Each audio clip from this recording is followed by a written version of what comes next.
Gizzy Credit. Anything you want, then you can get it. Don't get scammed, cause then you'll regret it. You no longer gotta look pathetic. Look pathetic. Gizzy Credit.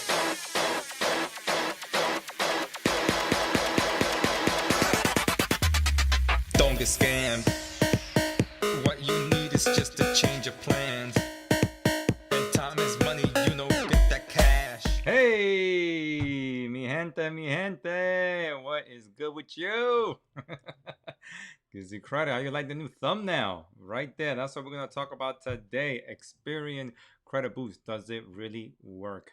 Anyways, my people, shout out to all you coming through, logging on. Got my favorite Back to the Future shirt right now. Shout out to all you who log on. We are doing these podcasts every other Monday, but this Monday we couldn't do them, so we're doing them today, Wednesday. Anyways, my people, bendiciones to you all. Hello, mi gente.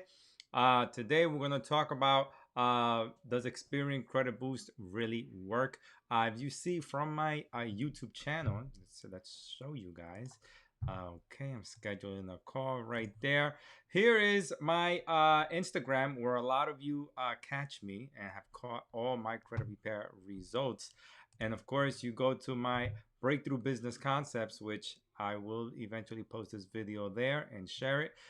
This is last time we did our podcast. This is the credit repair results video.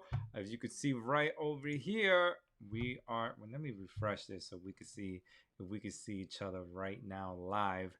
But anyways, just want to say thank you. See right there, I got two videos on. I got a couple of people watching there. And listen, if you want to continue seeing more of these videos, just go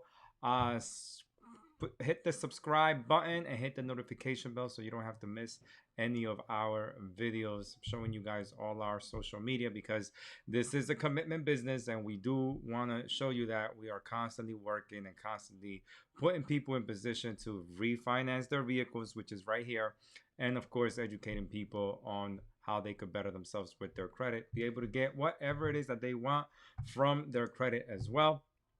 So let me get John on the phone right now. We do this real quick. I know sometimes I say real quick and it ends up being 2 hours and a half. Let's do this.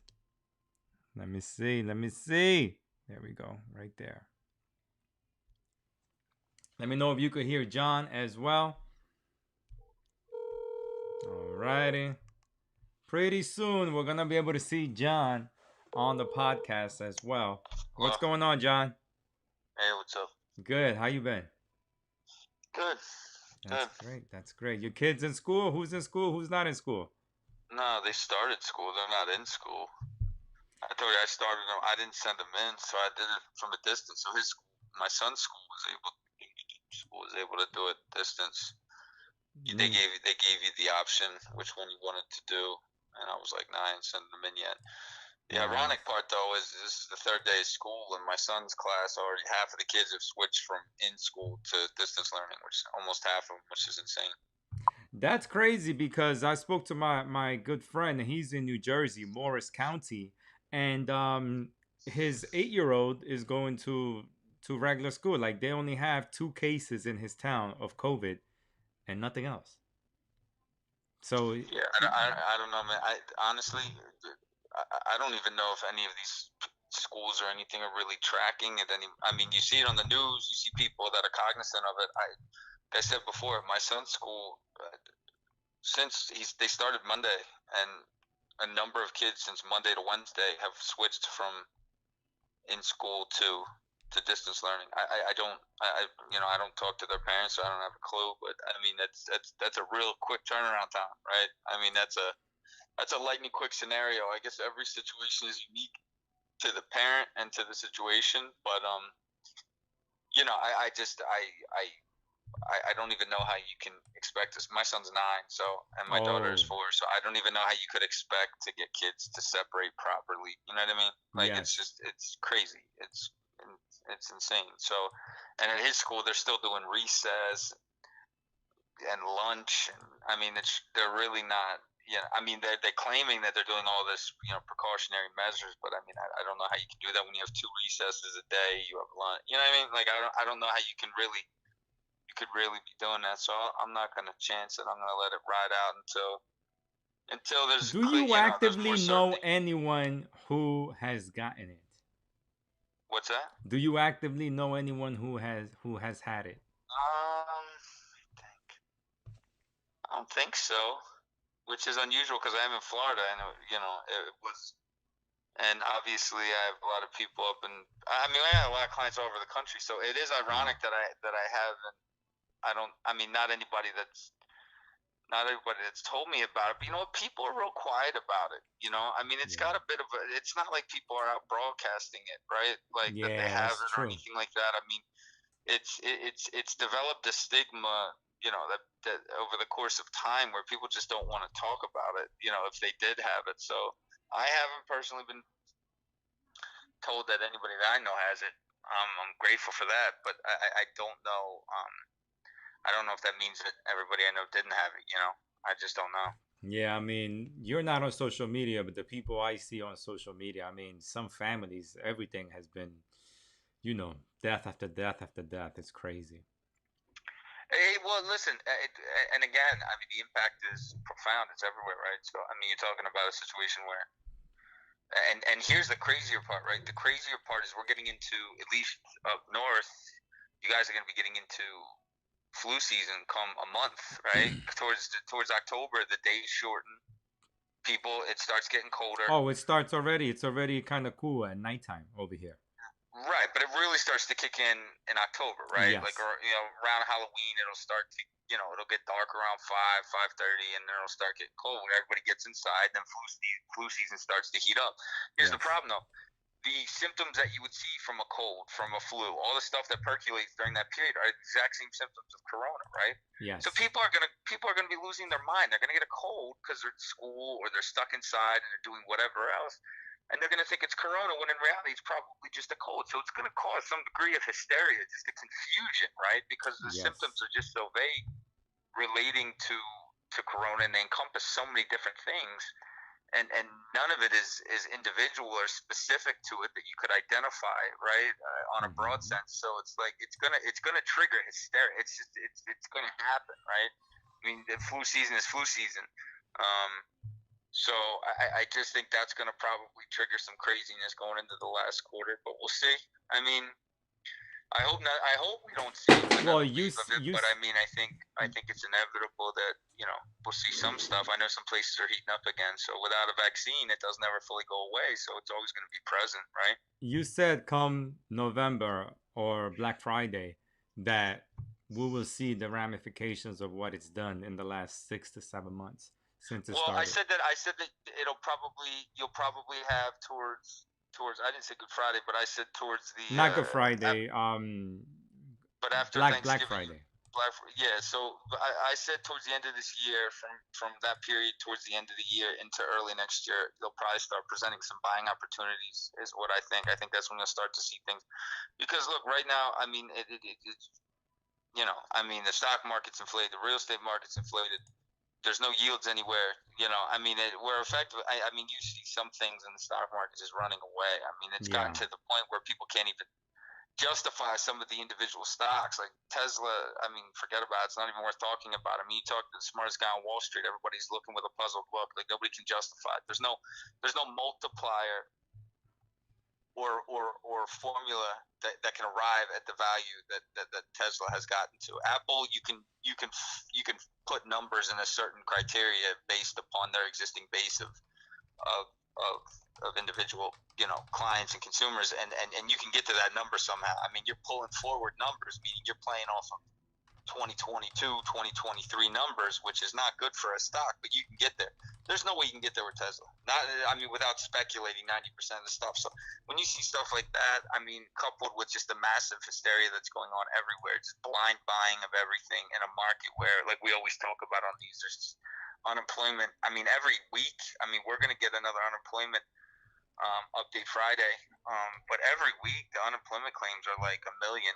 The new claims are like 1 million a week. So I mean, it's without employment, you can't have a full economy, and without a full economy, we don't get back to January. It just doesn't happen. So this early adrenaline that's burning off right now will eventually subside. So I think you'll probably start to see that work itself into the system towards the end of this year and into next year, and then it'll probably continue to graduate out because I mean, they're being until the problem gets fixed. You have the problem that exists, and I think there's a totally different mentality that exists now in society, right? Just broadly speaking, among consumers about spending and stuff. I mean, used car Yes. sales are through the roof right now, Correct. right?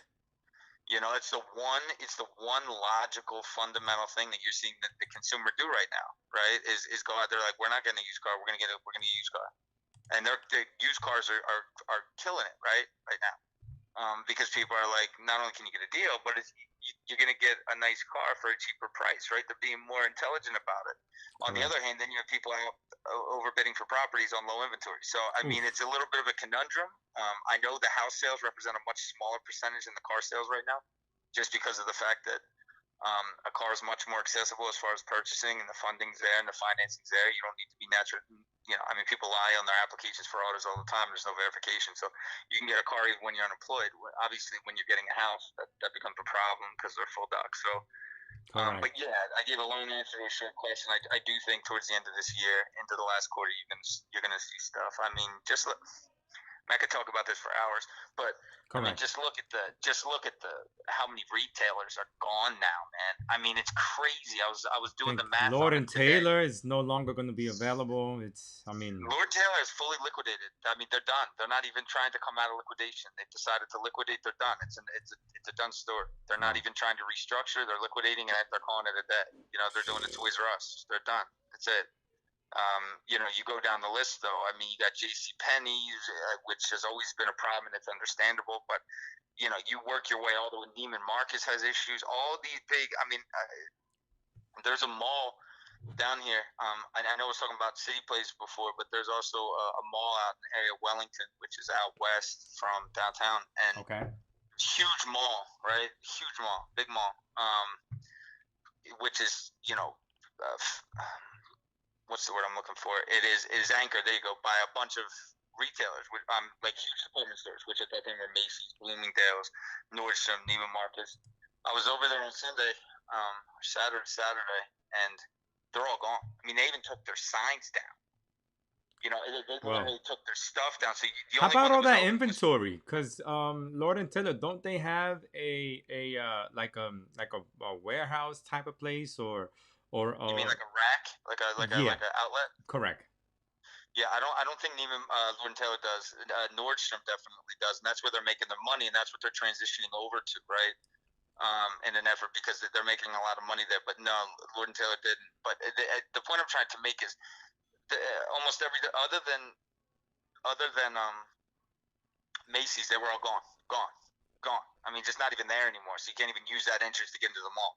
They took their signs down and just gone. I mean, you go through the mall and half the place is actually open.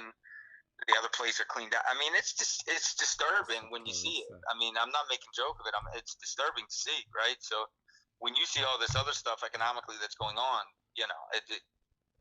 it's like, come on, man. Like, I know that everybody looks at the indexes because they see the indexes, the S&P goes up, the Dow goes up, etc.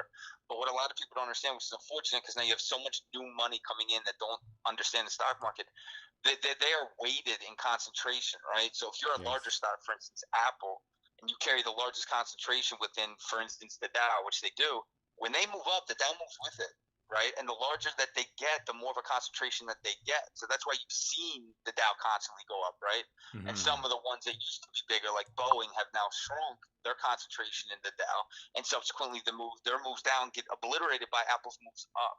Does that make sense? So when you see the indexes going up in the stock market, it's because a couple stocks are moving. It's not because the whole market's moving. I mean, today was a broader market move, but for the last month and a half, it's been completely carried by a handful of stocks as it's pushed this. And people look and they're like, oh, it's up. The economy must be great. It's like, no. Another couple companies, Boscov's filed for bankruptcy. Every week it's like three more, huge 100-year companies, right? Yes. That are filing for bankruptcy. I mean, granted, look, retail, the onset of all that this did was just accelerate all this COVID did was just accelerate. Was probably on deck for retail anyway. They didn't make the necessary adjustments. It's just that's a lot of jobs, right? That's a lot of jobs that don't require an education, like a higher level education. Understand what I mean? Like you don't need a Yes. college degree to go work at the perfume counter over at Bloomingdale's, right? So it's like you're vacating, and if you figure you scale it out all across the country, you think, obviously J.C. Penney, call what you want, or Lord and Taylor, they have a big presence. I mean, I don't know what their global employment was before this happened, but it was probably significant, right? You figure all those jobs are gone, right? And a lot of those jobs where there's not an educational requirement to get in are a lot of the ones being obliterated, right? And it's like you say to yourself, well, how is that individual going to get employment again? How are you going to get them Yes. back working again, right? And the answer is nobody knows. Nobody knows, and there's no measures being taken to assist with that. So I mean, I think everybody can agree that there's no, that any stimulus that comes out from this point forward, if there is any, which I think is a giant question mark, is probably going to be diluted. I mean, I said last time when we did the last stimulus, they were getting dangerously close. They were getting like a danger zone, as far as borrowing, because they effectively use the GDP as a parameter to lend to I don't want to say lend, but Okay. to provide the stimulus against, right? And I mean, they were pushing $5-6 trillion. I mean, we're at $22-23 trillion GDP, so you're running almost 30%, right? And that's a big number. So you got to ask yourself, how does that get paid back? And we've already talked about this. I mean, there's only certain ways government can get money, right? Yes. And taxation is the obvious, lowest hanging fruit and the most obvious and the most prolific of them all. So that would mean they'd have to tax. And I just don't think that they probably think that there's a real possibility. I mean, I heard a senator talking a month ago, and they said they've accounted for about half of the money that they've put on the street so far, meaning they think they can get it paid back, right? And that still leaves $3 trillion, which is an enormous number, right? Yes. That you don't have accounted for, which means you're going to have to figure out a way to finance it through taxation over the course of however long. I think unfortunately, as a broader, it was great to see that people are buying used cars. I think that's the right response to this kind of a situation, right? I mean, there's so many certified used cars and stuff, and I think you can stretch it out a little further. Seeing a lot of the other stuff is really disturbing, because I think anybody that understands how this economy works knows it just does not end well. It just doesn't. There's not enough money. The Fed is one thing because they literally just print money, right? Yes. But the Fed doesn't help. The Fed is helping large conglomerate organizations, and they're building it up. They're propping it up, right? They're propping up the stock market. You could argue that they're probably buying the futures too, which is helping, because overnight you're seeing the futures move when the volume is the lightest, and it's helping to set the table for the next day. But it's a different conversation. But I mean, if you figure the fact that they can invest in large companies, nobody's here helping Main Street. Oof. Nothing. There's nothing on Main Street anymore. There's no more. The disaster loans expire in like a week. That's it. They're almost out of money. So literally the money that was provided. So that dream is almost gone, especially with none coming back. That unemployment thing, that's done. Oof. They're not going to get any of that additional $600 or whatever. I mean, that's gone. If that was going to happen, that would have happened before. And I think they're trying to do a wait and see approach to see if they need to step back in at a later time. They're trying to keep some powder dry. But I just think that, now with these things not being bolstered up again, like the unemployment, like some of these other things, you're going to start to see the ramifications, right? Okay. Without peppering Main Street, which represents a large majority of our broader population, you're going to start to see the pressures come in, right? Because I mean, granted, they're pushing off they just announced yesterday that the eviction moratorium is getting pushed off, meaning it's staying intact for an extended period of time again. Is this state by state? No, this was a federal scenario. So I mean, this was the government that released this. So I assume that it's probably not. I mean, they could probably take it to court if they wanted to, but I'm Well, you're whatchamacallit? You are landlord. Landlord, right? Yeah. How does that help you out? I mean, I'm very grateful that the tenants that I haven't had that problem. I had one tenant at one of my properties in the very early going, try and say that.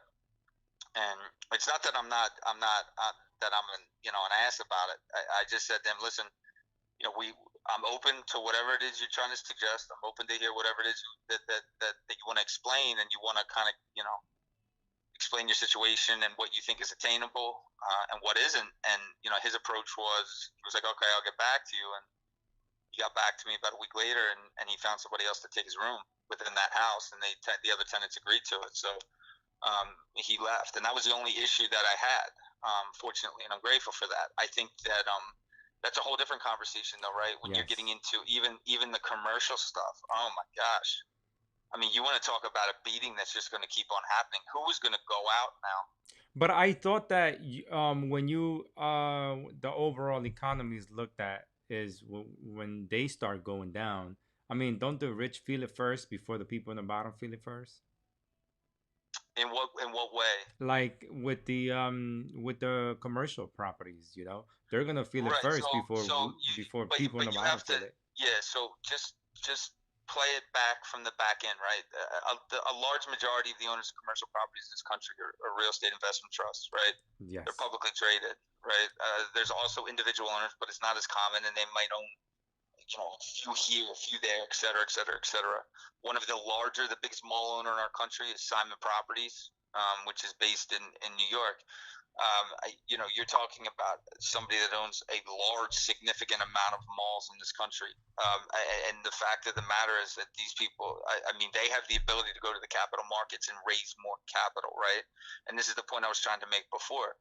They can go to the capital markets and raise more money, which can prop them up. I don't know who's going to go into a mall right now and say, yeah, man, I really want to open up a business in this place with mall traffic at like a hair. So you have to, and same with on a commercial storefront. I mean, anybody that's near commercial storefronts every day sees more and more places closing because they just can't sustain it, and there's no more liquidity for them. For the last 3 or 4 months, it was great with the liquidity that the government was providing. That's gone. It's done. It was great for the people that were unemployed that were getting an extra $2,400, decided rather than saving it, put it in a Robinhood account, blowing the account up. That's gone. That's not happening again. Now you get 70% of your best 12 weeks, right? And that's what you're going to get on going until they discontinue it. That's the reality of it, unfortunately. They may step in later on in the year, but all that money that was pumped into the system at the end of during the summer, that was designed so that people would save. They would squirrel it away, right? Yes. In the fact that it was going to carry them over. Instead, what people decided to do is they decided to go out and buy everything with it, which is why retail sales numbers were up, which is why home sales were up, which is why auto sales started to eventually come back up. I saw a picture, Jay, of there was a meme of a picture of a house, and it had all these Amazon packages that it was covering the entrance of the door. Like, really? Yeah, no, but this is what I'm saying though. And look, for somebody that could sustain it, that's fine, man. I think you spend however you want to spend your money. But if you were somebody that's home and your career and your life was in question at that point, meaning like your livelihood, your financial livelihood, yes, I'm not sure going out and spending frivolously is probably the wisest thing to do, right? And I'm not trying to judge anybody. I understand sometimes people going through a hard time spending money and going out and experiencing things can take your mind off it, right? Correct. And it can get you through that period. But the problem is all you're doing is kicking the can, because now you're going to have to, and you're coming into a tough period, right? Especially if you're in the northern part of this country or in some of the areas that get cold, because you get stuck in the house, and that's already a depressing state, right? When you get stuck in the house, it gets dark early, the sun doesn't ever come out, and if it does, it's like once a week. The other days it's raining, some days it's snowing.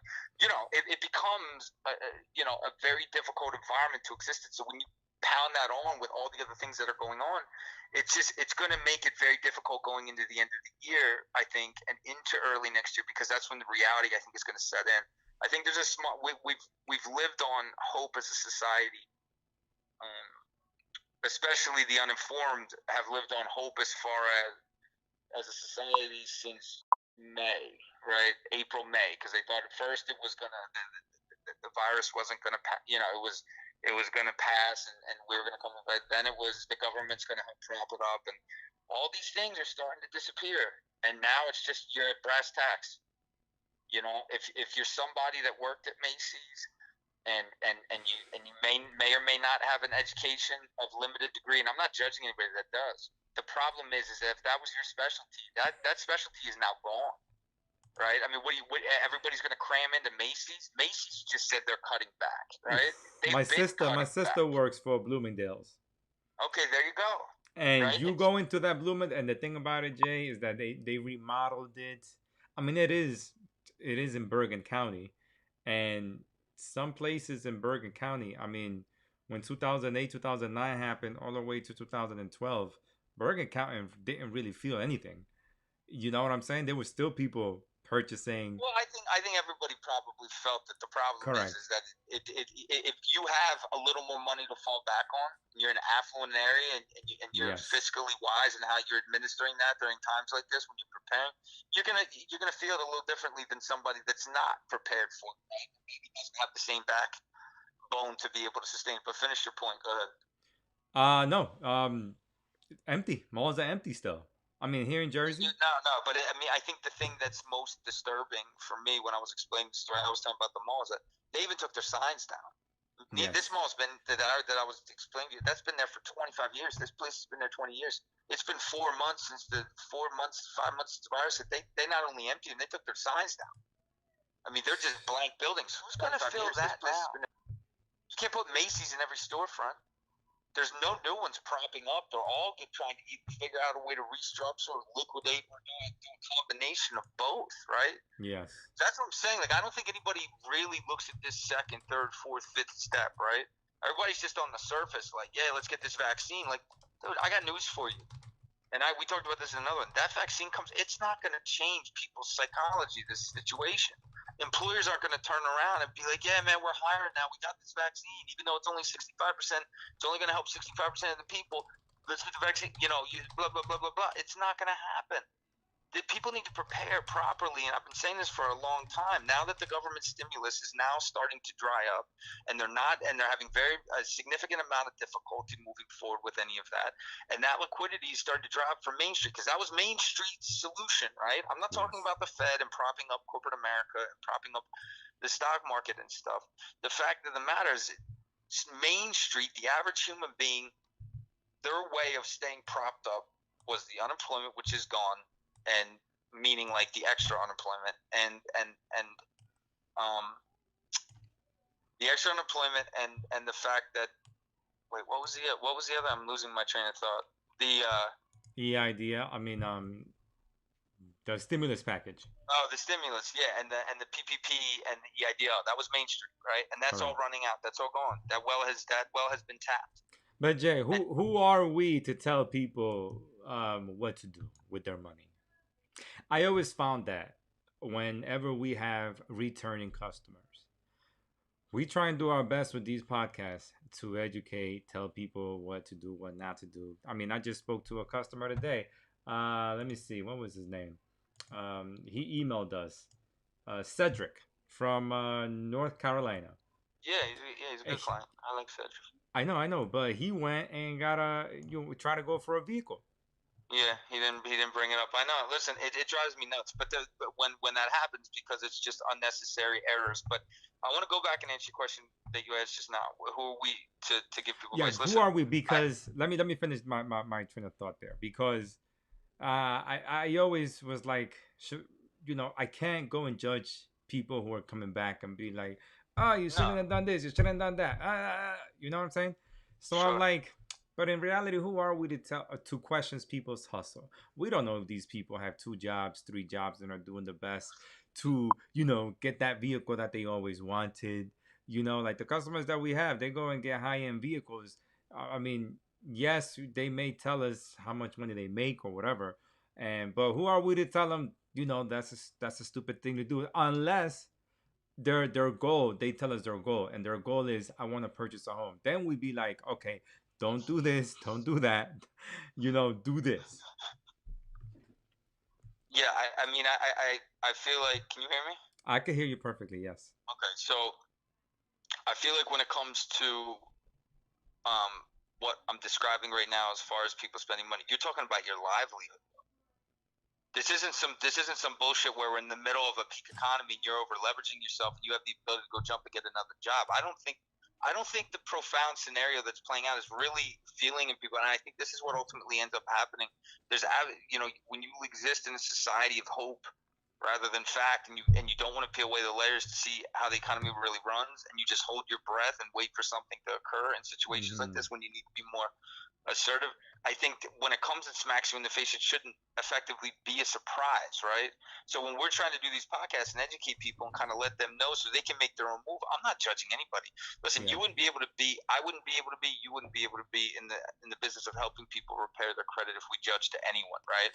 Because Correct. we would have spun out the first year, the first 5 clients, because people do things a lot of times that are very self-destructive. They're humans. We're all humans. We're imperfect people, right? It's what happens.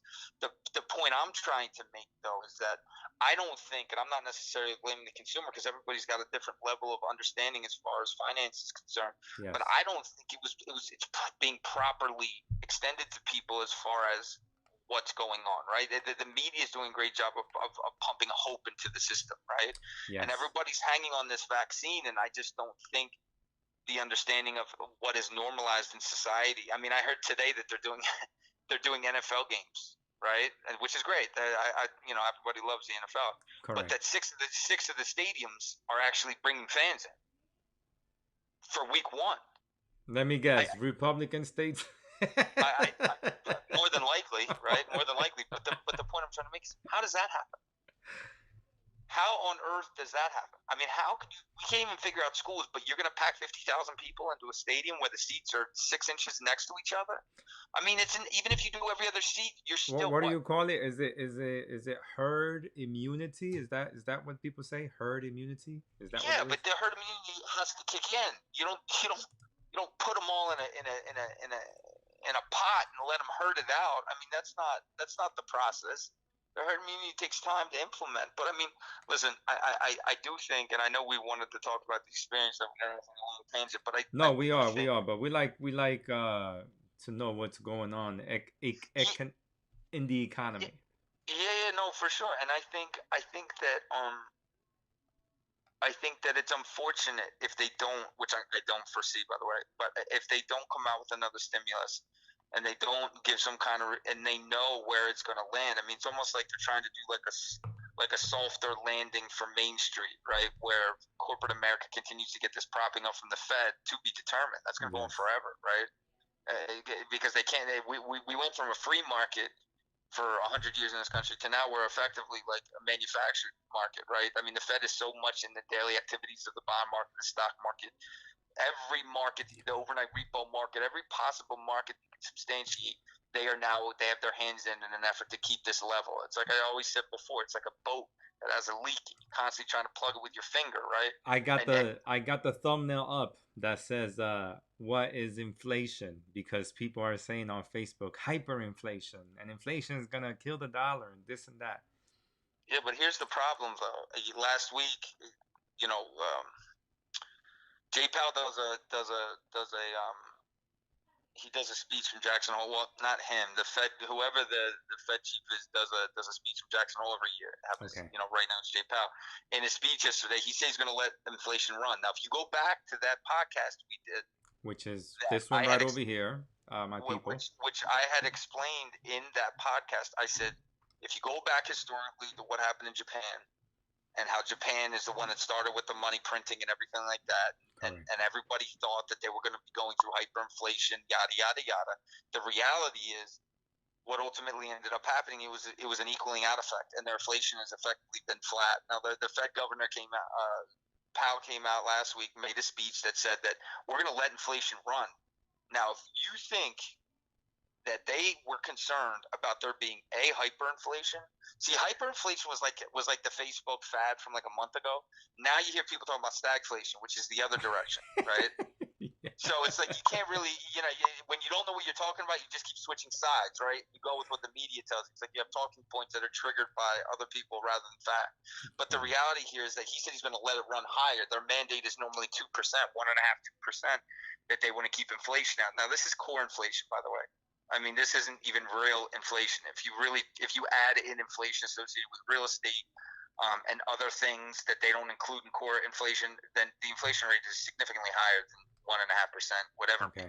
But the reality is that that's what they do, and that's how they play with the numbers and the words. But they said they're going to let it run. So if there's really concern, where he does one of his biggest speeches all year, and he says, "Listen, we're going to keep interest rates low for a long time, and we're going to let inflation run," meaning they're going to let asset value, because they know that the demand is going to go down. Yeah. And it provides an equalizer for that, right? So if you let inflation run and you keep printing dollars, but the demand goes down, you're going to have downward pressure, which is going to even out that, right? And that's their purpose for doing it. So the idea behind hyperinflation, bullshit, all this over aggressive buying of real estate, all this over euphoric, buying of stocks, well, eventually the chickens will come home to roost. I mean, this doesn't continue. We're in a period of euphoria right now. For what, I have no idea. I don't even know how you substantiate it, but I do know that the reason it's going into the stock market is because all that money that was in the real estate market, all that money that was in other areas, sports gambling and such, right, is all concentrating now in there. So you're getting a lot more retail traders. Thank you, Robin Hood. And you're getting a lot more situations where you're getting money coming in that doesn't necessarily understand. I mean, Tesla went up on the premise that they were having a stock split. A stock split does nothing. It adds no value to the stock. Yet it went up. It went from 16. The day it was announced, it went from 1,300 to 1,700. It made a 30% move on the announcement. It does nothing for value. All it does is make the stock more affordable. Yes. So it went from when they made that announcement. It went from $1,380 a share that closed the day before to overnight they made the announcement, and it topped out yesterday at what was effectively $2,500 a share. It doubled in the course of 2 weeks. A stock that took 25 years to get to 300, 20 years. See, what most people don't know is the reality is that Elon Musk did not start Tesla. You guys know that? Do you know that? Are you aware of that? I believe he bought it from someone else. He did buy it from somebody else. He bought it from two guys that started Tesla. There's two guys that started Tesla, and when he sold his PayPal, because he was one of the guys that started PayPal, him and like three other guys that started PayPal. Correct. And when they sold their interest, they made a boatload of money. He sold Tesla, the company. He invested in it early. He was a large investor in it with these two guys. He eventually bought those two guys out, right? And that's how he took ownership of Tesla. He didn't start it from the ground up. Now, he's a genius. I'm not trying to take away from that. I truly believe he's the Thomas Edison of our time, right? I really do. I think that you're only getting started. The point of the matter is that that's how he's most known for, and that's not even a company that he literally grassroots. He just ran it up right to where it is today, which obviously I'm not sure anybody else would be able to do to the effect. But I mean, there's no. This is just the time we live in, and it's crazy to believe that you have a stock that was last year, it opened the year at what was it? I think it got down to earlier on this year. Maybe it was down $200. I don't remember. Something like that. Somebody will tell us. Somebody will tell us on $200, I believe. I think it bottomed at $200 in January, somewhere around that, and it cut up to $2,500 yesterday, 2 days ago. I mean, that's in 1 year, and all they did was have 2 quarters that have reflected, profit. It's insane. It's insane. People got that stimulus money, and they went to go get Teslas, Jay. Well, listen. This is why. No, it's not that. It's.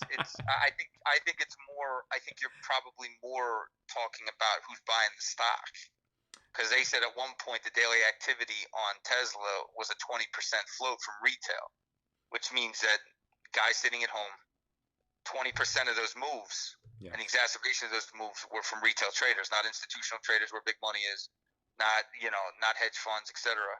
They got in much earlier, so you got who gets stuck holding the bag up at 23.50, right?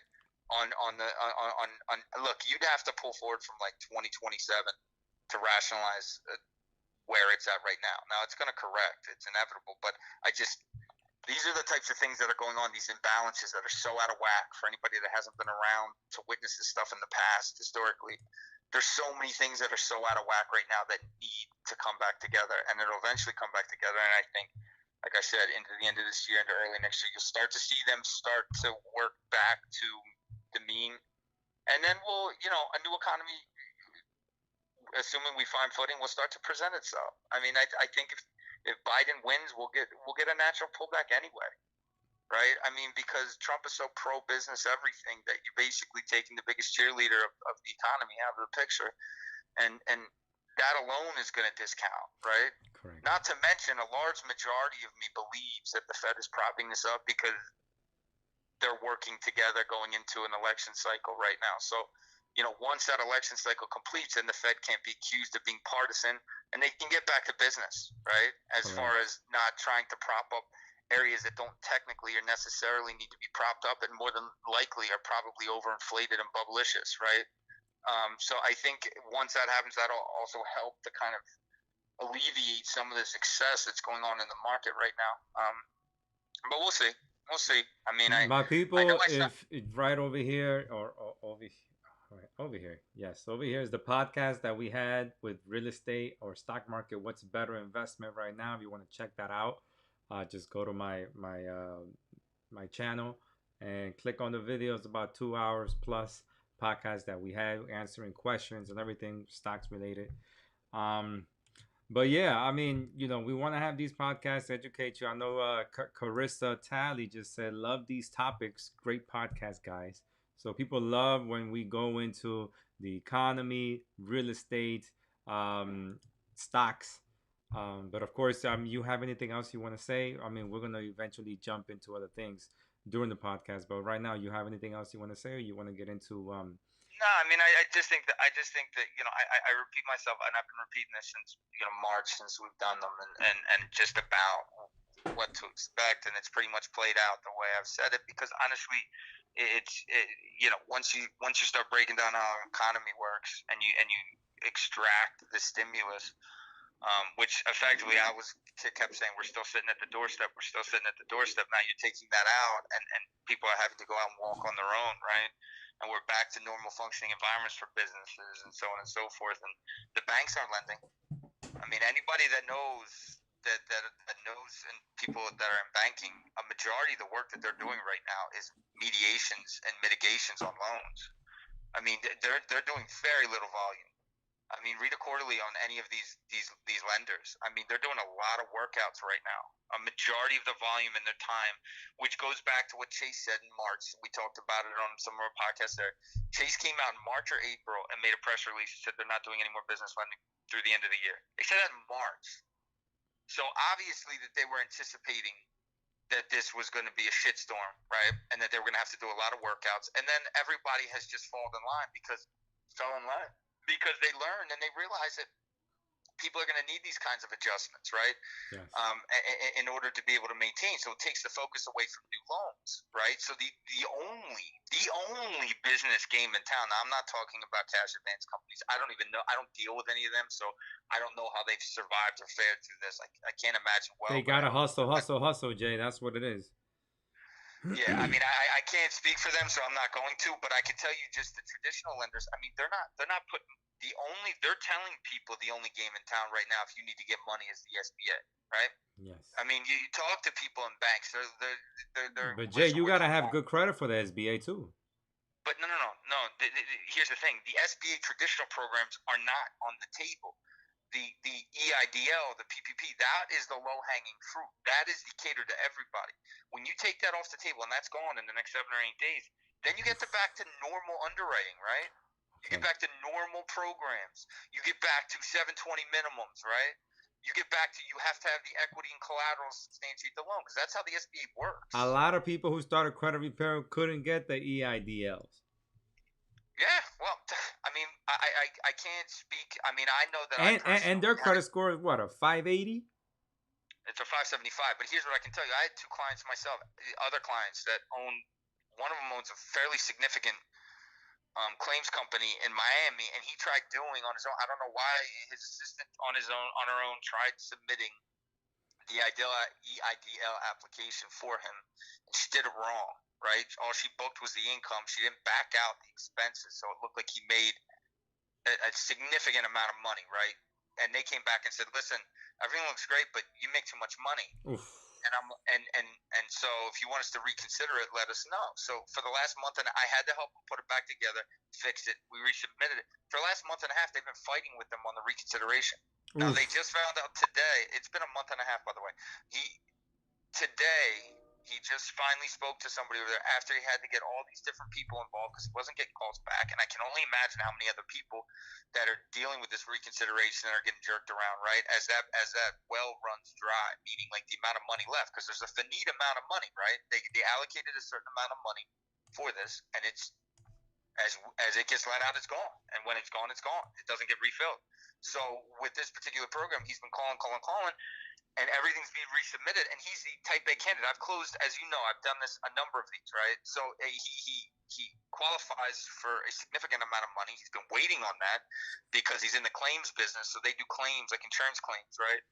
They're adjusters, and they have a really big presence in South Florida, and like they can't do anything because right now nobody can let them in their house or in their property, and the insurance companies are taking forever to pay out right now on purpose, right? This is how they do it.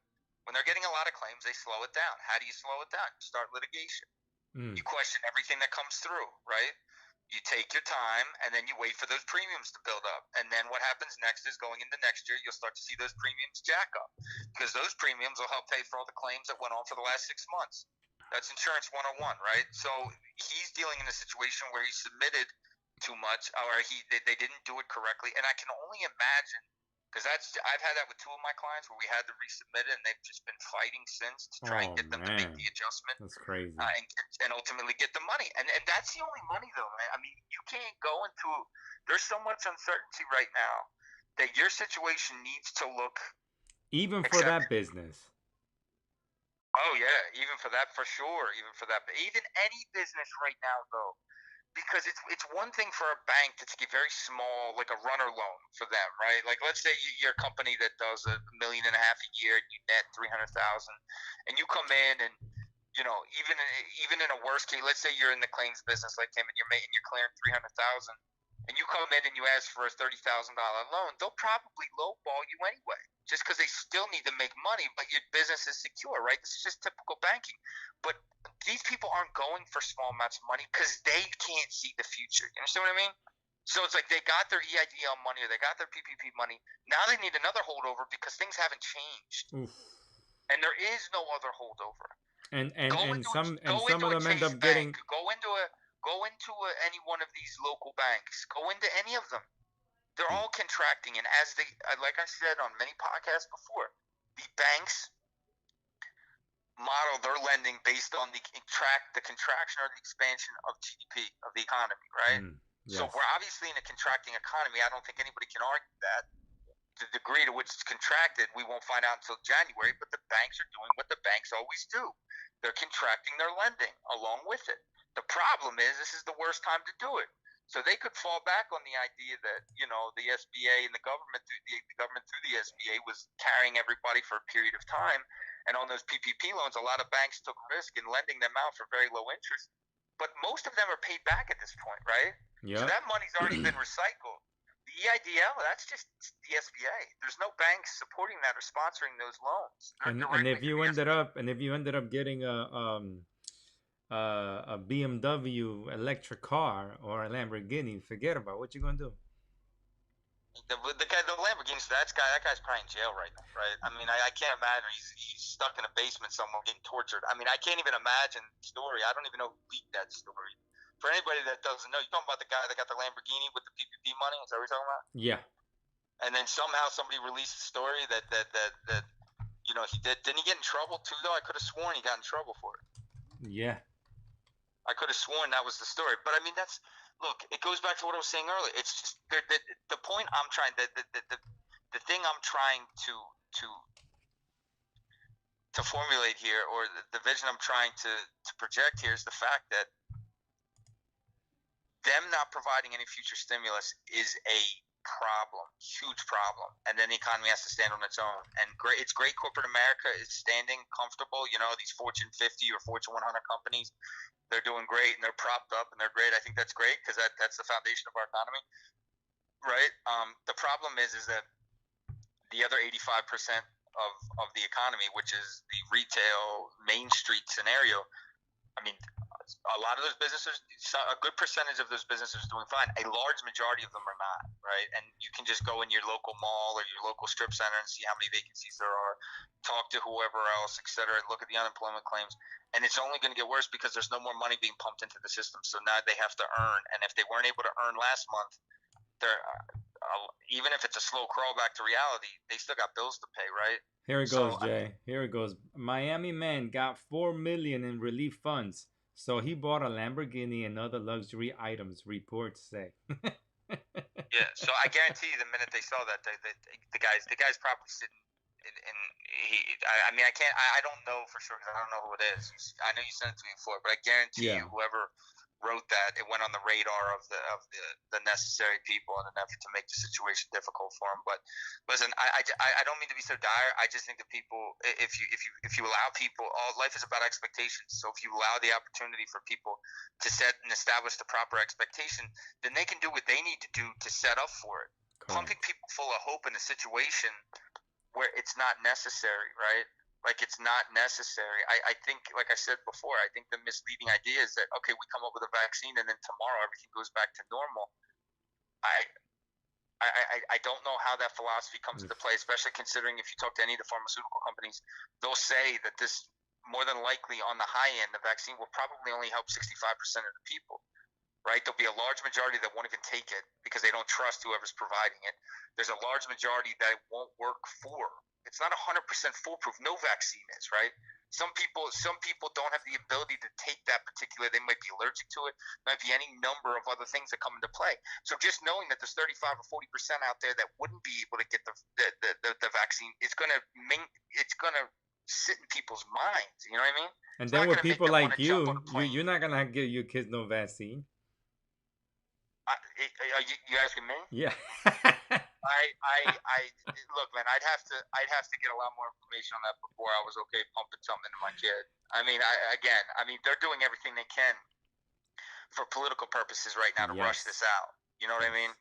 And just like with me not rushing my kid back into school, I'm not going to rush my kid into taking the tester case. You know what I mean? The first batch. It's not going to happen. But if I'm able to make determination and see that it is, I mean, I think that this is going to be, and I've said this before, anybody that does research on the Spanish flu back in 1918, same thing. It's almost an identical response, and it attacked our society almost the identical same way. The Spanish flu of 1918 has become the common flu of 2020. Okay, we don't have. You can take a shot for it every year, and ask anybody that takes the shot if they got the flu that year. It's not a definitive scenario. I'm not saying it doesn't work. I'm just saying a lot of people don't take it. They'd rather get the flu and go forward with it.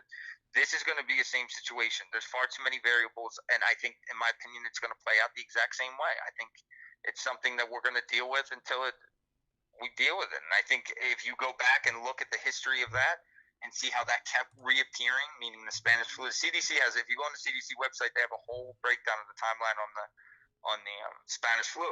Because of the similarities, they're so profound in how it came onto society, on how it affected society, on how it kept sprouting back up, and there were second and third waves of it that kept sprouting back up. Because if you don't ever effectively abolish it, it's going to keep coming back, right? Yes. I mean, it's an active element, so it's not going to go away. So I just think that the more people can prepare, I think, I said back then, and I'm saying it again, there's just going to be eventually when the free market can be free again. And unfortunately, we've been dealing in a manufactured environment for the last 3 or 4 months that's pumped people full of a lot of misconception, unfortunately. A lot of that contrives through their own means, though, because you don't hear the Fed chairman coming on saying, listen, go buy houses and go inflate. You know what I mean? Like, this is stuff that people are doing amongst themselves on Facebook and social media, and it's just making the situation worse. When you have a vehicle like that to help perpetuate bad information, then people think if they read it somewhere and it sounds somewhat logical, even though it really isn't, that it's got to be true. So they just follow the rest of the herd. And unfortunately, it becomes significantly problematic and it leaves people in uncomfortable positions. We've talked repeatedly about how important it is, especially when you're going FHA, one of those low down payment programs, how important it is to buy the house at the right number, And we are telling people, wait another year to a year and a half, because that's when prices are going to eventually. But it's inevitable, right? If you believe, like I always say the same time, because there's so many people that are just that are just blind to it. And listen, you guys, every single person is welcome to make whatever decision that they want. You could take what I think with a grain of salt. You could completely embrace it. Anybody that follows this regularly knows that most of the stuff, if not all of it, that I talk about, I'm right on. I'm not shooting from the hip here. I've been in business for a long time. I've experienced the fallout in '08. This is the second one that's gone on. I've seen ebbs and flows in every single market you could imagine, the real estate, the stock market, the bond market, etc. And I've experienced it, meaning I'm part of that market, right? So I'm not speaking from somebody that's uneducated. I'm speaking from a position of experience. And I think when you see situations where unemployment is going up like this, and we get back to a stable market, right? Meaning where it's not being manufactured, it's a true free market where free market energies are actually flowing again, which unfortunately is what's happening right now for Main Street, right? They're not getting the money coming in, so they're stuck flat-footed because it was advertised for a while there was going to be another stimulus package. As a result, what do you think those people are going to do though if they know that they're not getting that extra $600 a pay period? They're going to stop spending, right? Yes. Because that well's been cut off. Well, where do you think that money was going? That money was going to retail sales. Remember that great number that came out on retail sales back in June that everybody decided to go out and buy houses because they said that the economies recovered? They were $70,000 over asking price, Jay. This is what I'm saying. But it all goes hand in hand, right? When somebody who doesn't follow the economy pulls up Facebook or pulls up this, retail sales up 19% month over month. Well, first of all, the last month was at like 0%, so you could be misled by it, right? But the fact of the matter is that 20% was all correlated to that. Yes. Who's going out and buying clothes in a pandemic, right? Who's going out and buying? You know what I mean? Like that is a impulse buy because somebody has more liquidity than they had before, right? Yes. So then when people see the retail sales go up, it's like, oh man, things must be improving. They see that headline, right? On Apple, retail sales up 19% month over month. Then what? Guess what? The following month, real estate sales up 4%. Because it becomes, most people get their education on things through headlines, especially economically. They don't try to make sense out of it. Correct. So when you extract that liquidity, from any situation, right? Whether it be, look back in '08. Anybody that understands what happened in '08, and I'm not saying this is similar. This is different in its own way. It's unique, but it's an example as far as the liquidity is concerned. If you go back to '08, the reason why immediately that you saw the real estate prices drop significantly further than they were already is because immediately they cut back the liquidity on housing. The minute that things started falling apart with the banks, they cut back. Literally, lending was frozen. Right. I mean, they went from overnight. They went from like a 620 FHA that was like 6.8, and there was no liquidity to buy. So the banks weren't originating because their investors didn't want to buy it. So what did you see as a result of that? You take that liquidity away, and houses plunged even further, and they kept plunging. They plunged for 2 or 3 years. Oof. Yes. They didn't legitimately bottom and find rally until 2012 after it started in '08. And that was as liquidity slowly started to come back into the system. So the point I'm trying to make is that liquidity that was coming in the form of extra unemployment, that liquidity that was coming in the form of these EIDLs and SBAs for people with 575 credit, that liquidity is no longer. Oof. So then what happens to that individual's ability to buy, to purchase? Sure, they're protected. They're not going to go have to go to court. They're not going to have to get evicted. They're protected in that capacity. Correct. Right? Which is great. I think that's good. I think that's necessary. But I'm talking about everything else, right? But you got to upkeep too, Jay. You got to deal with the upkeep. You know what I'm saying? Like of the house? Of the house, yeah. But you're talking about owners of the house. Owners of the house, landlords, upkeep. The eviction, but you're right. There is foreclosure, forbearances too. So it goes hand in hand. But there is going to come a time when even that stops. Yeah. Right? And you're talking about somebody that hasn't paid rent in 8-9 months. Right? A year, whenever that comes. But that's even another huge domino. There's so many dominoes. There's so many bullets in the chamber right now that haven't even been triggered yet. right? That haven't even been like the commercial mortgages, the residential mortgages. I mean, it's just a lot. There's still a lot that needs to play out, which is why I said once you can start getting some real economic numbers based upon extracting that liquidity out of the system, meaning the consumer liquidity, the unemployment liquidity, the EIDL liquidity, and all this money that was pumped into. I'll tell you, I've had clients who listen. I always try to stress, and people get annoyed by this, but I don't really care. I always try and stress as much fiscal responsibility as you can, right? Like, Yes. I mean, I think that's our job. I don't think that people have to listen. They can do whatever they want. We can't force them to do it. But if they do listen, we'll put them in a good position, right? So I had a client in Florida, in Port St. Lucie, who he got $150,000 in the SBA for his business, right? Which is great. You know, it carried him over. They do like coax cable. They get subbed out from Comcast and stuff. Yes. A month later, he's like, "Listen, man, I need," and I'm not judging anybody. Again, I'm just giving an example. He's like, I need you to help me out with some investments. I got, business is completely dried up. It doesn't look like it's coming in, and I'm like, all right, so you should still have what? What do you got? A couple hundred left? Mm-hmm. He's like, oh no. I'm like, well, what about the SBA money and all the other money? He's like, no, that we've used that. And I didn't even want to, because I didn't want to feel like I'm judging, but I'm thinking in a month you spent a couple $100,000, and he didn't have anything that he told me purchased with it. You understand what I mean? So it's like, because you had the liquidity, you had to spend the liquidity. And now it puts, and I'm using this as a micro example to a much broader picture that I'm trying to describe. You understand what I mean? He's one example, one person that did it. I guarantee they're everywhere. Right? And it's a situation that this is what's going to happen. And then people are going to be like, I'm not buying retail, right? I'm not doing this. I'm going to save as much money as I can because it's not coming in. That's the natural flow, right? You do the opposite. So I just think that for people to think, I love the ones that are like, yeah, real estate prices are raging. I'm just going to buy, man. First of all, who the fuck buys at the top? Right? Like, why the fuck would you pay 70? Is that they see everybody else buying, Jay? It's like buying a used car. Again, I'm not trying to judge, but I'm just saying, even if you're a child in the lunchroom, right, and you're in line and they're selling cookies, and those cookies are 65 cents, and there's one left, and people are paying, everybody's jumping over each other to pay $6 for it. I feel like even then somebody would know that's not the right thing to be doing, right? Because it's the next day there'll be a 65-cent cookie waiting for you, right? They just ran out that day. And the same analogy applies with houses. They're not going anywhere. We're not running out of them. Very good analogy. analogy. Flow of them. You understand what I mean? Yes. And the fact of the matter is that I don't know what the rush is. The Fed chief has said he's not raising rates for more than likely probably 5 years. Okay?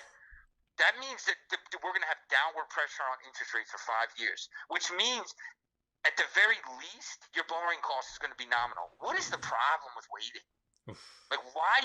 Because of the jerk off that lives next door to you, because he had to run out and buy a house in the suburbs. You got to go run out and buy the house next door to him. You know what I mean? Like, what is it about us as human beings that wires somebody to think that you got to chase the guy next door to you that can't even tie his fucking shoes in the morning? You know what I mean? Like, it drives me crazy because it makes no sense. Correct. Right? It makes absolutely no sense when you see stuff like that, because the reality is the guy next door to you probably knows less than you do. Right? He'll tell you he knows more, but he probably knows less.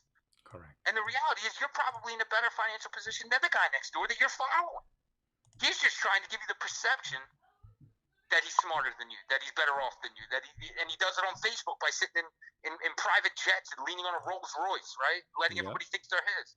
It drives me nuts, man. It's all the same circular ridiculousness. And the reason why I get so passionate about this is because, like, you don't want to see somebody set themselves up for failure, right? And the unfortunate reality of the situation is that doing things like this, effectively, you're setting yourself up to put yourself in a really difficult situation. When you're bidding 10% over asking price on a property, I don't care what market you're in. Or taking out a stupid loan, right, Jay? Like the Omar character. Remember that? Omar character.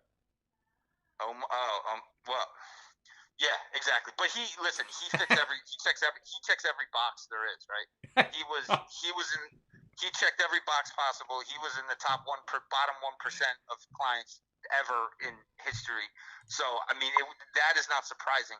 I don't think he represents the broader mentality, but I think in situations you're right. Yes, where but sometimes taking out a loan out of like a personal loan or a business loan out of necessity.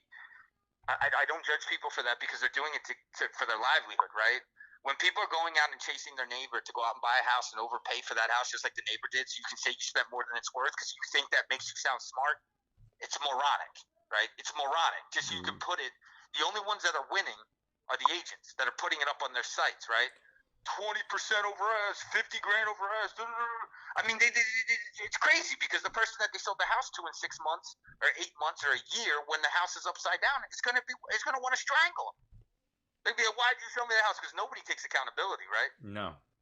So they'll say that the agent's the one that coaxed them into doing it because they had a picture on Facebook that made it look like a new house is a great investment, right? Well, so it'll be some kind of ridiculous excuse to lack accountability and just not want to take the reality of it, which is that maybe it just wasn't smart to overbid on anything. We're gonna get back into this when we get to the comments. A lot of people are commenting, but you are a lot of people saying preach, preach, preach. We got to get into the topic, Jay. So we're already an hour 5 minutes. Yeah, I digress. I digress too much. No, but it's honestly, man. I listen. I'm on the phone all day long with clients, and I talk about this stuff. And then I got ones that want to start that I talk to, and the perspective is just so heavily molded by the wrong influences. They're influences that have angles as opposed to sincerity. You know what I mean? Like an agent. How does anybody ever take a real estate agent's advice? I know there's really good ones, and in my experience, there's probably about 5% of them that are very good at what they do, right? Exceptional. Correct. They understand values. They understand this and that. And they don't need to push you into a certain purchase because they're not chasing commissions. Commissions come to them, right? But then the other 85, 90, 95% of them are constantly pushing you into situations that are in their best interest as opposed to the individuals. I've gotten into screaming matches with agents who get heavy with clients. Yeah. Trying to corner them into purchasing and doing things that they're not necessarily comfortable with, but help to keep the deal going so that the deal gets closed. And I just think that's, I think with the proper advice, which is why we try and do this, minus my rants, correct. I think people can get a better understanding. Like we always say at the end of the year, if we help one person, that's one person helped, right? Correct. That could be the difference between somebody, losing a significant amount of money versus gaining a significant amount of money. So with that being said, why don't we walk into the topic now that I've burned an hour on this? Well, people say that you're really smart, and I do want to say that John will fight you on the phone. My wife. No, but just understand. It's because of the fact that anybody that's a client of ours that has been on the phone when I've been talking on their behalf knows that I'm very serious about making sure that people don't get taken advantage of, right? It really, really bothers me when you have people like car dealership situations where it happens, or people with motives that they're trying to play on the naivety or perceived stupidity of a consumer because they believe that the person across from them is smart. It drives me nuts. So I try to level the playing field, and in doing so, I think that it allows them to understand what's right, wrong, or indifferent, but it also puts them in a position where they realize that the person that they're talking to at the dealership or at this place or that place isn't always right, and they may have an ulterior motive, right? And that ulterior motive may not always be in the best interest of the client. And I think, if they're our client, you got to try and serve them the best way you can. If that makes sure, if that means you got to dig them out of a bad situation, like happens sometimes, then that's what we got to do. So, I do look, you can probably feel it coming to the phone, but when I talk about this stuff, it drives me nuts. Because I just think that, I don't know. I just think that right now people are getting all their information from Facebook and Instagram. And, you want to talk about a credit board on steroids, it's exactly what it is, right? Yeah. It's a credit board on steroids. So you have... And you have prominent people who are like, they have other credit repair businesses, and they're like, they push that stuff, You know, I was laughing about the guy, the credit repair guy that I saw on Instagram. There's 8 credit bureaus, Jay. You know that, right? Yeah, no, I know. I saw it. You sent it to me. There's eight credit bureaus. But listen, go ahead. Finish what you're saying. I'm sorry. And they lock all 8. They lock all 8. Right. They disappear in society. I mean, I don't even it's. But I could go on for this forever, and I don't want to rip anybody apart, right? I mean, if that's how somebody makes their living and doesn't, maybe they don't know better. I don't know, right? Maybe they don't really know the answer, and their answer is the wrong answer, and they feel like they're giving the right answer. I don't know. I don't want to villainize everybody. That is true. That is true. But I think there is a very legitimate faction of people that do business that know they're taking advantage of people, and they do, and they're the ones that I feel like I lose my shit with the worst, because I just, it doesn't have to be like that.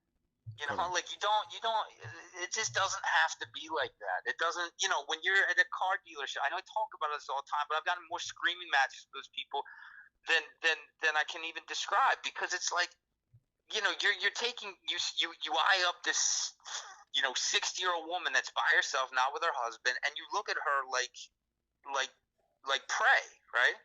You come up, you see what she understands, you realize she doesn't necessarily understand things. You pull her credit, she might have one imperfection, when in reality she's probably like a 4.5% risk, right? She might have a 720, but like, let's just say she had one small medical collection for $100, right? Still a 720. That guy's gonna come back and be like, well, ma'am, you know what? You got this collection and it is destroying your credit.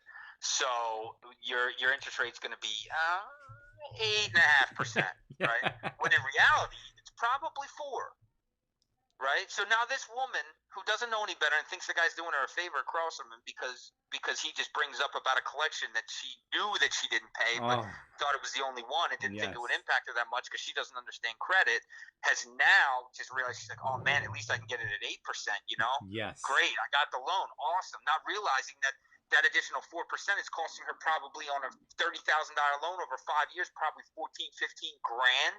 Yes. And they're getting paid on that same $30,000 car. That 4% yield spread's giving them $1,200.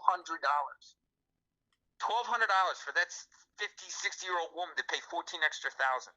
Yep. So it's like, I mean, when you start looking at it from that perspective, those arguments are worthy of those arguments, right? Because that $1,200, which is probably getting split 5 ways in that dealership, pales in comparison to the 14 that she's going to have to pay back, right? Additionally, than what she was probably rated at, which is why, to this day, Cedric was, I don't know why he didn't bring it up to us after or before he went, but 95% of our clients, we line up with financing before they go to the auto dealer. And I'm giving... I gave examples. What was it? The thumbnail for no, not that one. No, but it's all of, because there's a 5% deviation that I'm providing because of the fact that there's some people that just do it without even thinking to reach out to us. It's an impulse scenario, and Correct. Some people are just impulsive and they go and do it, and then after the fact they're like, shit, what did I do? Why did I do that? Blah blah blah. And then we got to reverse engineer it and fix it. But most of the people we've programmed to this point to reach out to us, we get them approved, we get them the right rate so that they're not overpaying what they should be, and then they get into a sustainable situation which they can maintain, as opposed to driving off the lot. And we made a podcast about that too. But okay, I'm going in I do want to, at least for 5 minutes, talk about what the topic of the podcast is. So if anybody No. People are loving the check out this video, my people, how to refinance your car loan the best way. Hint, fix your credit.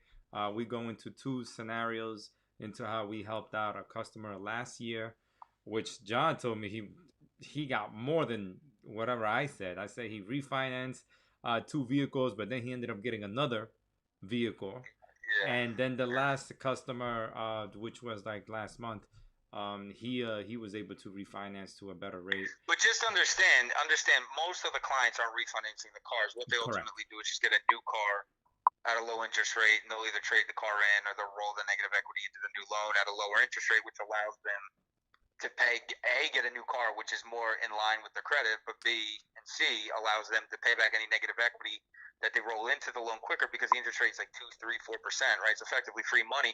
So even though they front load loans, all loans, school loans, personal loans, auto loans, mortgages, all the interest is front loaded by the banks, right? So Yep. on the back end, if you have no interest or your interest cost is very low, a large majority of your payment, even on the front end of the loan, is going to go towards principal, which allows you to pay back that negative equity and pay the principal down quickly, right? So you see that balance go down much quicker, and again, is in a much more sustainable situation as far as um, the person being able to maintain it, right? I mean, Correct. it's just how it is.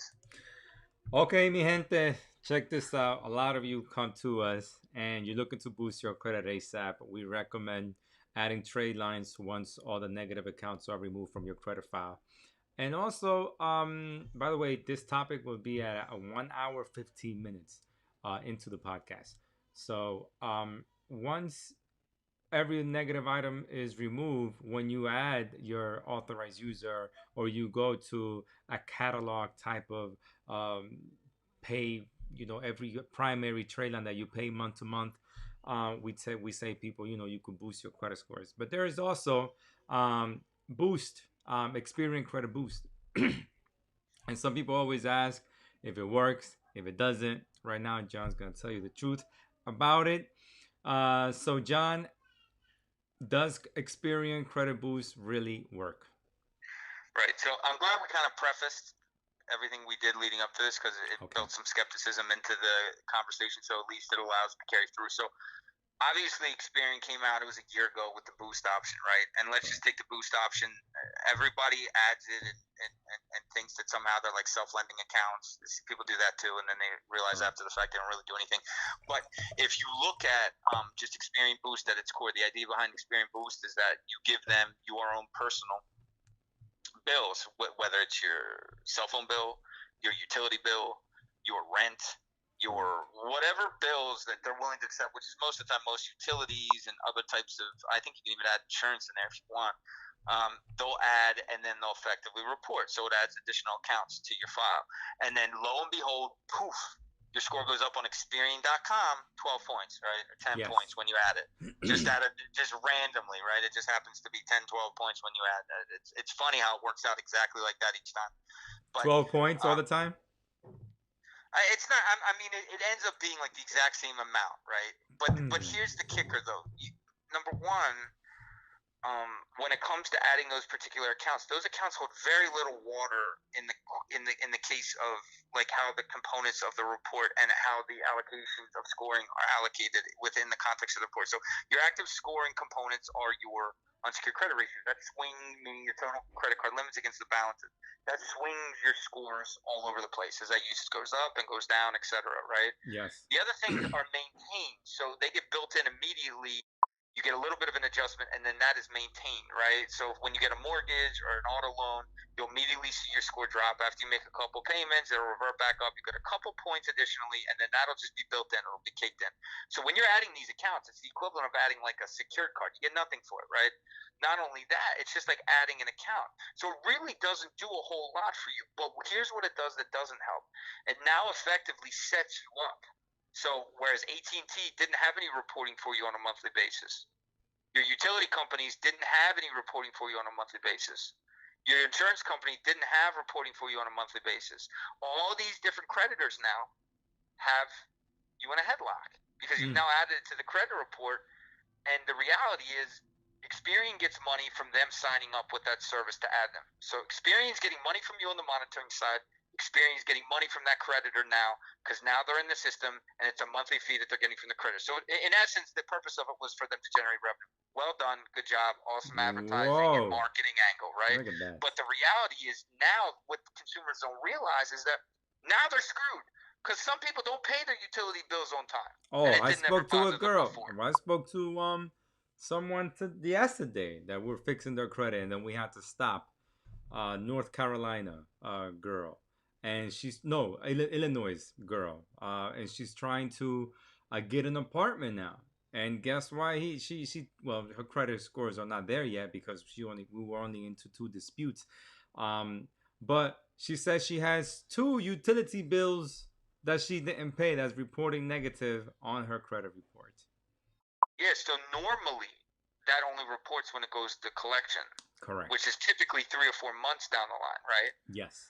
Now, if you're just a couple days late, you're held to the same regard. Most people weren't treating their utility bills like that. Most people knew that if they paid their cell phone bill a couple days late, they just had to catch up and it didn't affect their credit. Yes. Now they're exposing themselves to that, right? So now now they're making it worse because in a lot of cases these were bills that most people weren't paying exactly on time because they knew it didn't impact their credit. So let's go back for a second. Experian does this incredible marketing campaign to make it seem like Experian Boost is this great thing where you add all these new accounts, right? And these are accounts that aren't reporting and everything is great. It's going to raise your score. But here's what really happens. Experian gets all this new money from all these new creditors. It could be every utility company in the United States. They get to sign all of them up and they charge a monthly fee to them. AT&T, Comcast, your cable bill, so on and so forth. The cable companies and the utility bills love it because now you're bound by this, right? Correct. So they love it because before you'd be like, man, F them. I'll pay them on the 40th day. They're not getting it on the 30th day. Yep. Now you got to pay them on the 30th day, right? Yes. Or sooner because they're going to screw your credit up. And you signed up for that because you got bamboozled by the Experian commercial. And in reality, if you took that same report with that Comcast bill on it and you went and had a hard pull done, your score isn't going to deviate one iota. It's going to be the same score. But John, because those accounts mean nothing because there's no history built into them. And every time you go to Comcast, let's say you rent from a place for 12 months, and you do it again and do it again, there's no history built into them. So they don't give you anything. And even the history element of the credit report is a small denominator compared to some of the larger ones, right? And you really have to run those out for a long period of time to really see the significance of that. So this is just another example of the consumer getting bamboozled by some very good marketing, right? But John Zena is on the commercial. It has to be good if John Zena is on the commercial. He probably doesn't even know what he's marketing.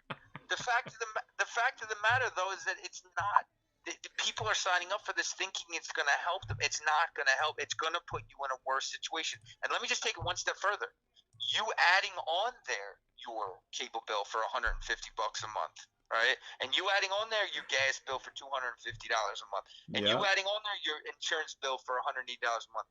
That now gets calculated in your debt to income ratio because it's on your credit report. Oh, that also gets calculated into your DTI. For purchasing a house. So if you add another 300, because normally they use a blanket number. That's where 55% debt to income comes from.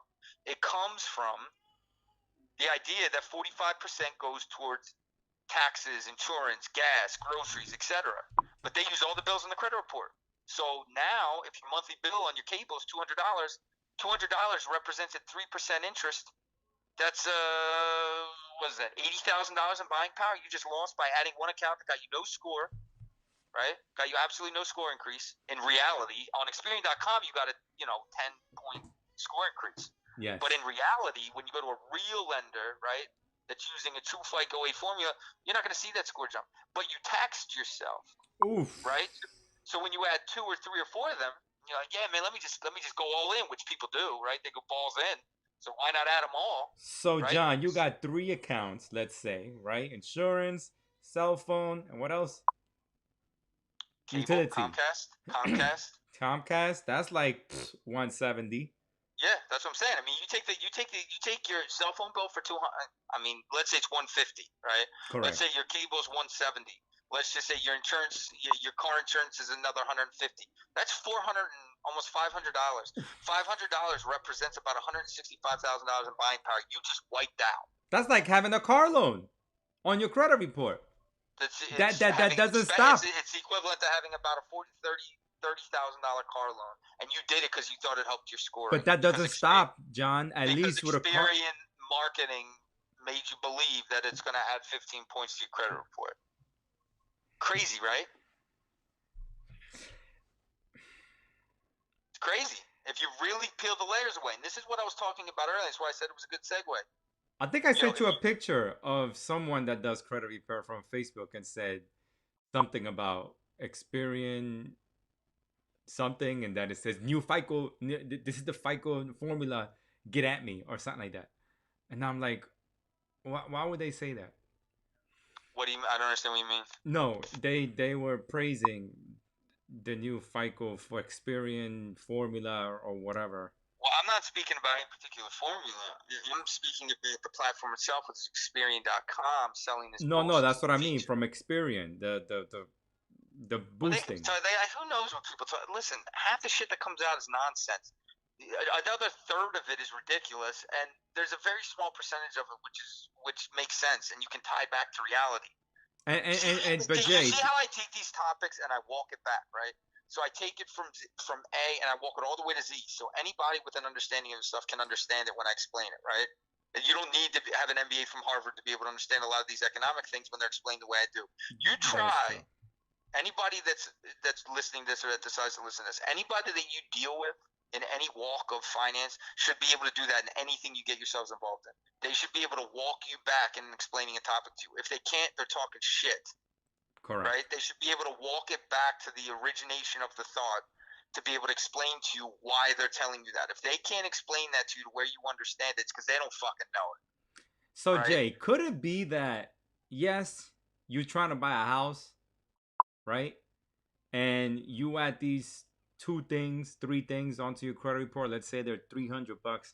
Yeah, it's not a good look. For what would they do this for? Just for to make them feel good. John Cena told him. I know. Told him to. I know. It's more of like if they're at 770 and they want a 780 to. What do you call it when you want to show off? The vanity play, but vanity play. But that's not what's happening. See, that's the problem.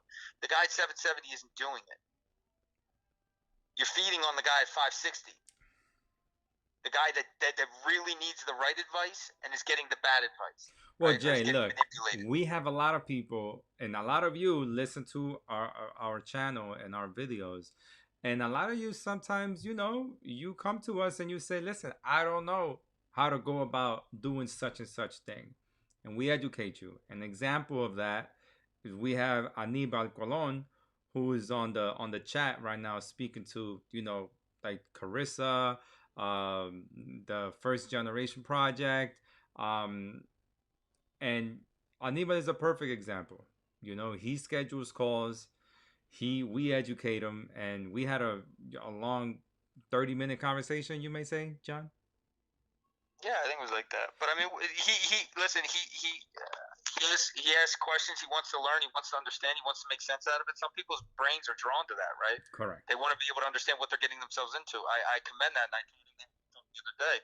But I think in general, though, there's a lot of people that listen to these that don't even start with us, right? Yeah, and I think that's great. I want people to learn the right way. The point I'm trying to make is if you're not going to start with us and you want to make sure maybe you find somebody cheaper that you're more in line with psychologically, then ask them to walk back whatever questions you have. They should be able to explain to you.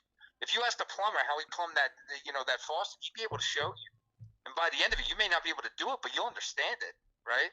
Yes. You shouldn't be walking in. You shouldn't be promising. If somebody says to you, "Yeah, I'll get it done in 2 weeks," ask them how the fuck they're doing that, because that's nonsense. Yes. Right? If somebody's telling you that they're cleaning credit in 2 weeks consistently, nonstop, and it's just like clockwork, tell them to explain to you how they do that. Yep. Because there's no way they're going to be able to explain that to you. There's absolutely nobody that can tell you with 100% surety that they're getting every file done in 2 weeks. But we hear that sometimes. Correct. Right? So I'm just saying, I think it's always good for people. You should be able to properly communicate your trade or whatever it is that you're doing to people so that the client does understand. Now, granted, in our particular line of work, it's a situation where, we're explaining a lot of different facets of finance, but I think it's good for the people that want to learn because they walk away with it with an education and an understanding that's a hands-on education. In my opinion, I think that goes better than reading it. That's how I feel. I feel like, doing it and learning while you're running, I feel like is a more profound, longer lasting, deeper understanding than if you read it in a book. That's just me personally, right? And I think that I witnessed it with clients over the last decade that we've had that really dig in and they ultimately end up learning even when they're not trying to. And by the end of it, and when they start running their own stuff after we're done and we get them positioned, you know, you see the stuff that they've learned, and it's a beautiful thing when it plays out that way. Check this out, Jay. So you telling me when the vehicle is on your credit report, and let's say it's 30,000, the payment on that is 500, that could take away from your buying power to get a mortgage, right? But on that vehicle, there's a timestamp on that vehicle, just like there's gonna be a timestamp of when you're gonna stop paying your student loan or when you're gonna stop paying your car. But when it comes to this Experian Credit Boost, is there a what you call it, a No, timestamp there's of not a, when it's not a timestamp. The way they're measuring it is based off the balance. There's no timestamp. It's the balance, right? So you have a balance. They're using that balance to back in from, and it's an open positive account, right? So when you go for a mortgage, when you and you owe the gas company a couple $100, like we said, and it's a month revolving. If it's a revolving account, which effectively it is, when you have you know, this Comcast and the insurance company, you know, all of them, they're extending credit to you. Yes. So whether or not you realize it or not, you're getting credit. You're not paying in advance for the gas that comes to your house. You're paying after the fact. So Yes. you're getting a revolving account with them. So when they report it, it reports it revolving. And if it's that amount, that's what they're going to use to back it in from. That's just the fact of the matter. And when it comes to an auto loan, if you pay $560 a month and there's a balance left on that, they're going to say, okay, there's a balance, and yes, your payment's $560. So for the foreseeable future, that's the amount you're paying. It's going to count against your debt to income. So it doesn't go about how long it's gonna take for you to pay that. It goes. There's not a formula that factors into the length of that actual loan. It's factored in that moment. So when you apply for that mortgage, It goes into that 55%. All the debts on your credit report are getting backed out when the credit cards, it's the minimum payment on the credit cards, right? That's because that's the monthly payment that's due. When you have a you know, like I said, a Comcast bill, it's $250. That's what's going to work against it. See, that's what I'm saying. Like people just do things blindly. They don't back into the fight. You have to take it second, third, fourth step until you realize that they got hoodwinked. Oof. Right? Because in reality, the only one that wins, the only one that really loses, for the record, in those Experian Boost situations is the consumer. Because and now when they stop it, Jay, their credit score is gonna go back down to what it was. Yeah, but only on Experian.com, on not reality. Correct. It's a mirage. It's not reality, man. These platforms are platforms. Yeah. Right? That's all. They're just platforms. Credit Karma is a platform. Equifax.com is a platform. Experian.com is a platform. Granted, Experian, Equifax, TransUnion, they're owned by the same place, right? But TransUnion.com uses a Vantage score. No walk of popular credit uses Vantage scoring. So people go in there and they think that's their score with TransUnion, like the bureau. No. It's a totally different formula. Yes. You go into Equifax.com, they use a Beacon formula. Nobody uses Beacon anymore. I'm serious. I'm being serious. So that's why that score will deviate greatly. It's why it's always over conservative. Experian typically uses FICO 8, but as you can see, they can get funny with the formulas. So they can play it to their end if they need to. The point I'm trying to impress upon is the fact that they sign up to get kicked. You know, people that sign up for this sign up to get kicked in the ass, right? Yeah. Because the reality is you're signing up to now have 3 or 2 or whatever you had creditors on there that didn't have you in a headlock before. You had flexibility to pay them as long as you paid it before it was turned off. It didn't bother you anymore, right?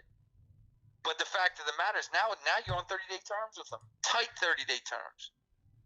And now you've just added pressure to a situation where maybe you didn't need pressure because you thought you could get 10 points on your credit report because you were misled to think it was going to. They don't really tell you in the marketing how much it's going to jump, right? They just tell you it's going to jump.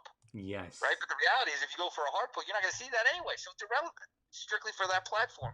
So the marketing is primo, right? Primo marketing. Right? But at the end of the day, and the kicker is that it counts against you in your debt to income ratio when you go to buy a house. So it can significantly, depending on how many you've added, it can significantly impact if you're unaware when you go to apply. And your mortgage guy may not even be able to communicate this, right, properly to you because not everybody understands it. Not everybody understands everything they're doing. It's just the reality of, you know, the line of work. You could have a mortgage guy that's great. You could have one that's terrible. But the fact of the matter is they may not even properly communicate to you where they could be like, listen, guy, you got to close these 3 self-reported accounts, and then that'll free us up with $100,000 of buying power, right? There you go. They may just be like, all right, you're only approvable for $90,000, so you know that's the best you can do. And the consumers on the other end, like, damn, I got a 780 and I make this, and I'm only approved for $90,000, and they can't make sense out of it, right? But that's why. It's why I mean, that's not the only reason why, but I'm just saying that would be a real example I just described. So I just think that it's something that people should be aware of. I think that a lot of times there's a lot of misleading information around these platforms. Credit Karma, we did one of these already. We did a podcast on what's the right one to use, so on and so forth, which is the Yes. best one that we think, and whatever the case may be. But I'm just saying that people need to understand there's a difference between the true bureau scores. All these different scores are formula based, right? They all could. There's so many different scoring formulas. There's some that are used more commonly than others, right? Correct. Vantage doesn't get utilized by anybody. There's no walk of credit that uses a Vantage scoring model. Identity IQ uses Vantage scoring. Credit Karma uses Vantage scoring. TransUnion.com uses Vantage scoring. They don't tell anybody in any disclaimer that they don't tell anybody about that. They don't. There's no bio in it that says that, listen, we use a Vantage scoring model. No walk of credit uses this, but this is what we've decided to use because it's owned by the three bureaus and it's our way of trying to monetize and hopefully push this into existence and push Fair Isaac or FICO out of it. They don't see any of that stuff anywhere. Correct. Right? They just let people literally lose their minds watching the stuff on Credit Karma go, their usage increased 5% and their score drops 100 points, right?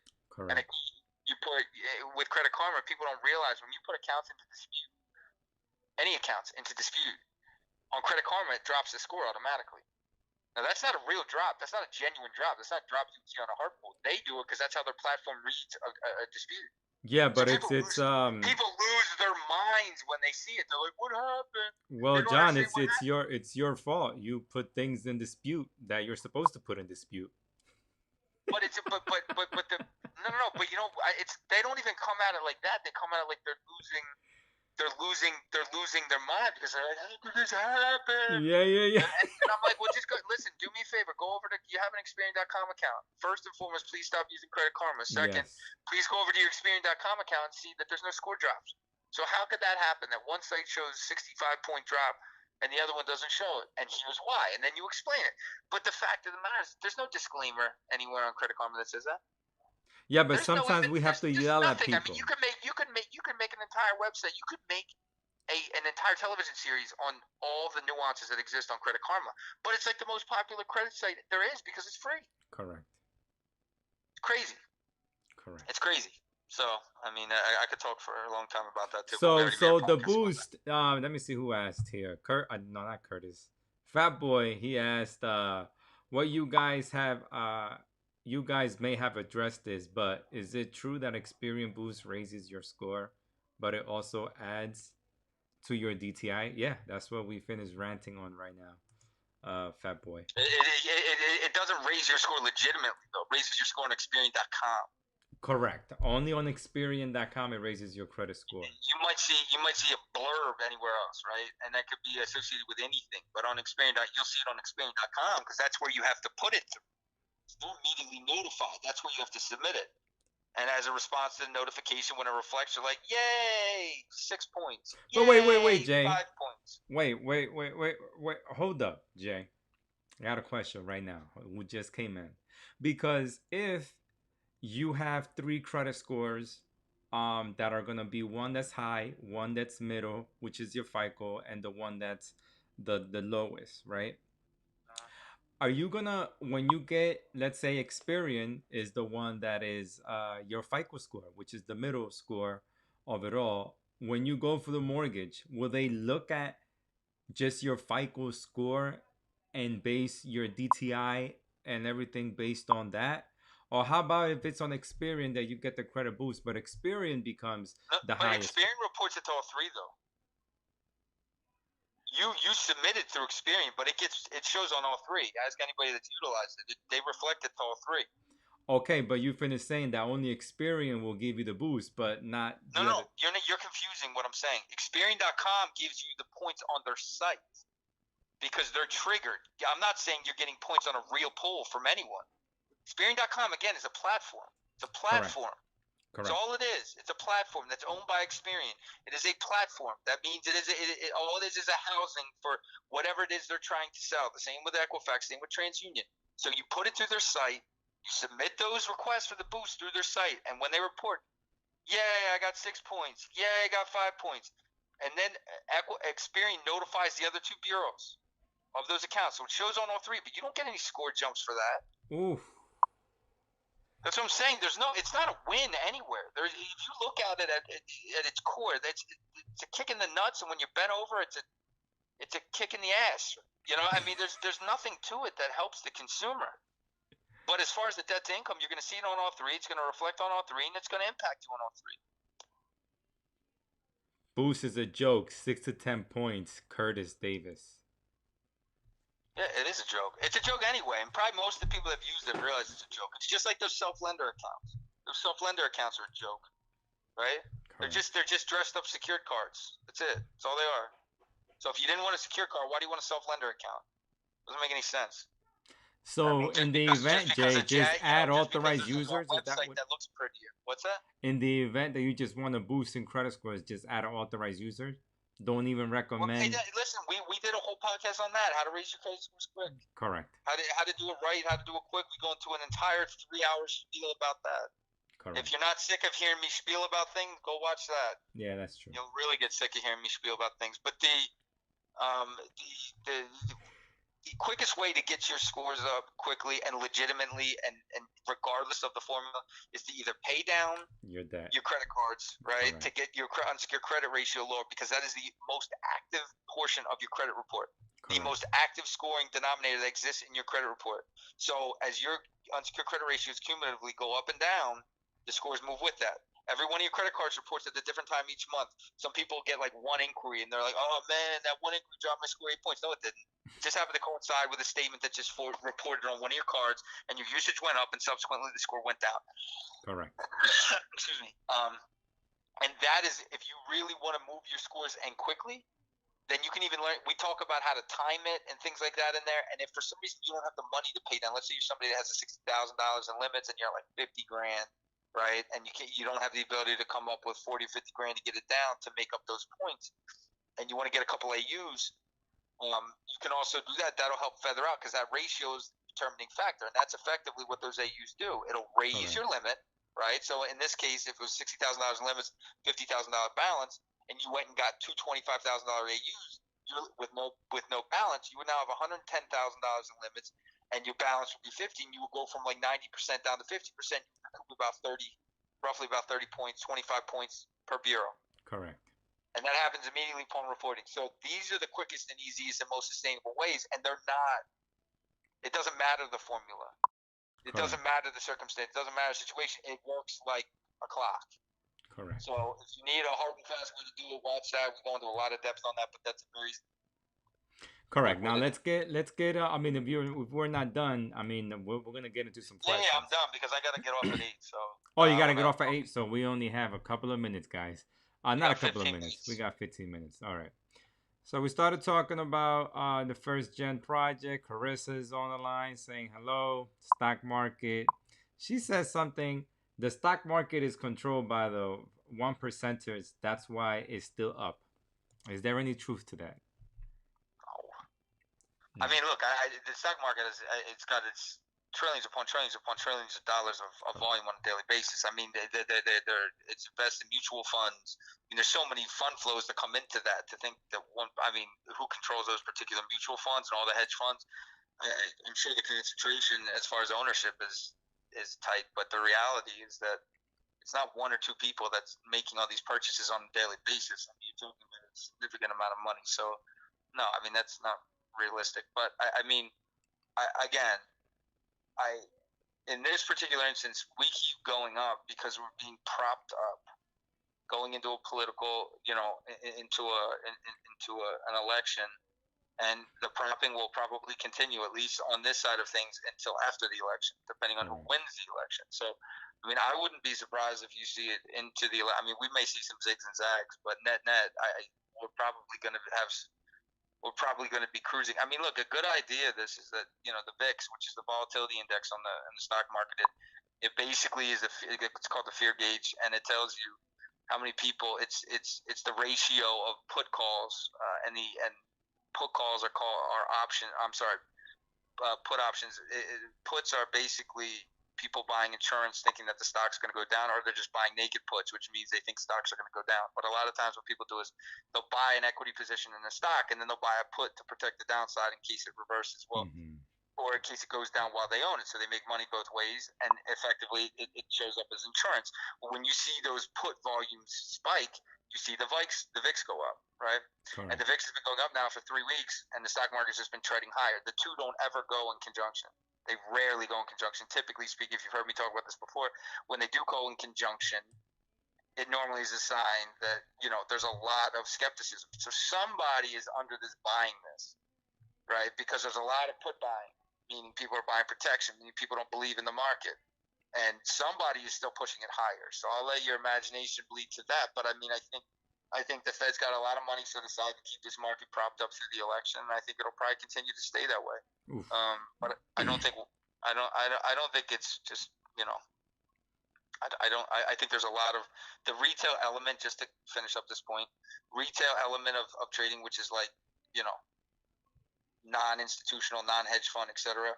It has become a very prevalent part of this market over the last since COVID started. When people that used to bet on sports, which is an enormous market and couldn't bet on sports, moved into the stock market. People that couldn't be in real estate because there's nothing to buy right now because values are so high on the investment side, and there's just a lot of uncertainty in that capacity. A lot of them moved over to keep return on money. So it's got a really large retail element, and that retail element doesn't necessarily understand everything. Hence the example I gave earlier about Tesla, where the stock shot up 1,000 points over the course of 2 weeks, which is like an 80% return in 2 weeks based upon the idea that there was a stock split. Stock split is nothing. It means nothing. It means effectively nothing. It just means that they're taking the stock price and they're splitting it by, if it's a 5-1 stock split and it's trading at 2,500, the stock price is going to get changed to $500. You still own the same amount. You're going to get a couple more shares, but the value of the stock that you own is the same. They're just gifting you more shares because the shares are getting diluted, right? Yes. So you're getting more shares, but it's not doing anything for the value of your shares. It's still the same. If you went up $1,000, you're still up $1,000 after the split. So there should have been no reason to increase it. When you see stuff like that, that's not common, right? That's normally indicative of misunderstanding on how the stuff works, and subsequently it means that maybe not the smartest money is helping to push it up, right? Maybe it's people that may not totally understand what that stuff means, and you see it pushing and moving markets around. So I do think that the 1% owns a lot of stocks. I don't know if the daily zigs and zags is, and I don't know what, I just think it's spread out a lot wider than that, though. Okay. All right. So we have Leo Rodriguez who sent us $5 for some coffee on Cash App. Thank you so much. I'm going to call Leo tomorrow. He got a quote today for credit repair. He wants to go over his file. So I'm going to call Leo tomorrow, Jay, because he says he wants to move forward. Okay. All right. So we have Clarissa also says the best thing to do right now is to get your credit up as high as possible, etc. 750. 750s are higher because come 2021, that's where you will have the most leverage to buy once everything is most affordable. Yeah, no, we've said this back in the podcast when this all started. I commend all the people that are doing it now and positioning themselves rather than playing from behind, and this was before all the money started pumping in from the stimulus and stuff, because I think it kind of changed people's perspective and it kind of distracted them, right? Yes. Because for a while leading into that, when people didn't know that they were going to be getting stimulus money, you saw a lot of people that were focused on that, and a lot of people carried through with it, which I commend. And I think her perspective is absolutely right. If you can get your credit looking sharp, they're going to want to lend to you. It doesn't matter, even if there's a contracting GDP, even if there's a contracting economy, and the money flow from the banks to the consumers and businesses are contracting. If you're an A+ client, that's who they're going to lend to. Banks only make money by lending money. They're just going to be much pickier in who they're lending to, right? Yes. Because they're going to be lending less money. So as long as everything looks good, and you're getting your stuff in order, then yeah, that's definitely the proper way to position for something. If you believe that things are going to play out the way they are, the way I look at it, a lot of people look at it with a question mark. When you just look at, if you understand how this stuff works, you understand that without a couple variables, repairing themselves. I mean, there's a reason why if you ever watch financial shows, the largest concern anybody ever talks about is the fact that unemployment is still bad and it's not Yeah. getting better. Continuing claims every week are like 1 million, 1.5 million. They've gotten a little better now, like 1 million too, but they hover around 1 million. That means 1 million people and this isn't, by the way, just for the record, for anybody that doesn't understand, the unemployment claims that they show that they report, right? That doesn't include people that stopped collecting. Okay, so you can only collect unemployment for a certain period of time. After you've scaled out of that system, they don't report you anymore. So if you're somebody that was on unemployment for, I don't know what the limit is on unemployment. Let's say it's a year, right? Yeah. And they stop saying, look, you can't get unemployment. That doesn't mean you got a job, but you stop counting against that ratio. Oh, wow. If you're on furlough, you don't count against that ratio. So it's not really a true number. When you see 11 or 12%, 13, 14%, whatever it is right now, when you see that number, that number is compounded exponentially, right? In reality. So when you start seeing that number get high, like even just by normal standards, you know that it's bad, because in reality it's significantly higher for the reasons I'm explaining, right? But yeah, I do think everything she said is right about wanting to position yourself properly. I think being prepared is always the right response. Okay, great. That was great. So we have First Gen, who says John is preaching the truth. I think they are waiting on unemployment refunding to use as a pawn in the election. Never going to get 600 again, maybe 400 next time. Yeah, I honestly don't think that's happening either. But I mean, I don't necessarily disagree with the idea behind negotiating. But the problem is that, when you get, the Congress has to pass it. Trump already tried to strong arm it and they turned it down, right? He already tried the executive order, but the executive order still has to get approved. And that was for 300, by the way, federally. And they shot that down. I think the unemployment is done. I think it's done as far as the additional. I don't think that's happening. And the more they see the stock market rebound and the 401ks rebound as a result of the propping up, and they see these ridiculous numbers, they're not motivated. With no motivation, there's no action, which is why a stimulus bill that was supposed to be approved 2 months ago is still languishing. And every day, the press releases get a little less optimistic. You know what I mean? And I just don't think. I think they're gonna keep a little bit of dry powder, because I don't think that they know exactly how we're gonna, and they can't blow their load or they can't use everything now, right? Like I said before, there's two different things. The Fed is one thing, right? The Fed is not who provides the stimulus. The Treasury provides the stimulus. It comes from a totally different scenario. It gets Congress approved, our stimulus stuff and all that. It's totally different. The Fed is independent, right? Yes. So they're providing money, and they're going to continue to flow that money into corporate America. All the other stuff, the stimulus money has to get approved, and the Democrats says absolutely positively no way if the Republicans win that they're going to be motivated at all to make them look better. If the Republicans happen to lose, you think that the Republicans are going to vote look better? I think you're going to deal in the same partisan bullshit that led up to it. When there's catastrophe, they figure it out. When you've gotten out of catastrophic levels, you get back to gridlock, and that's where we're at right now. If they wanted to get it done, they would have got it done. Wow. And the reality is, if we get hit with a second wave and it starts to pressure corporate America again, you'll probably feel the pressure, because guess who funds all the political campaigns? Corporate. There you go. And that's where the pressure comes from. It's not the calls from Main Street to your local congressman or your councilman that are moving the needle. Correct. That's not what's doing it. So. Well, we have some people here that did the EIDL. One said, two people who said the same thing. I just called about reconsideration last week, and they told me they do not know when they will have the decision for me. No time frame. That's two people who said that. Clarissa also said that too. Yeah. So just to give you an idea, what my client was describing. You're getting cut off a little bit, Jay.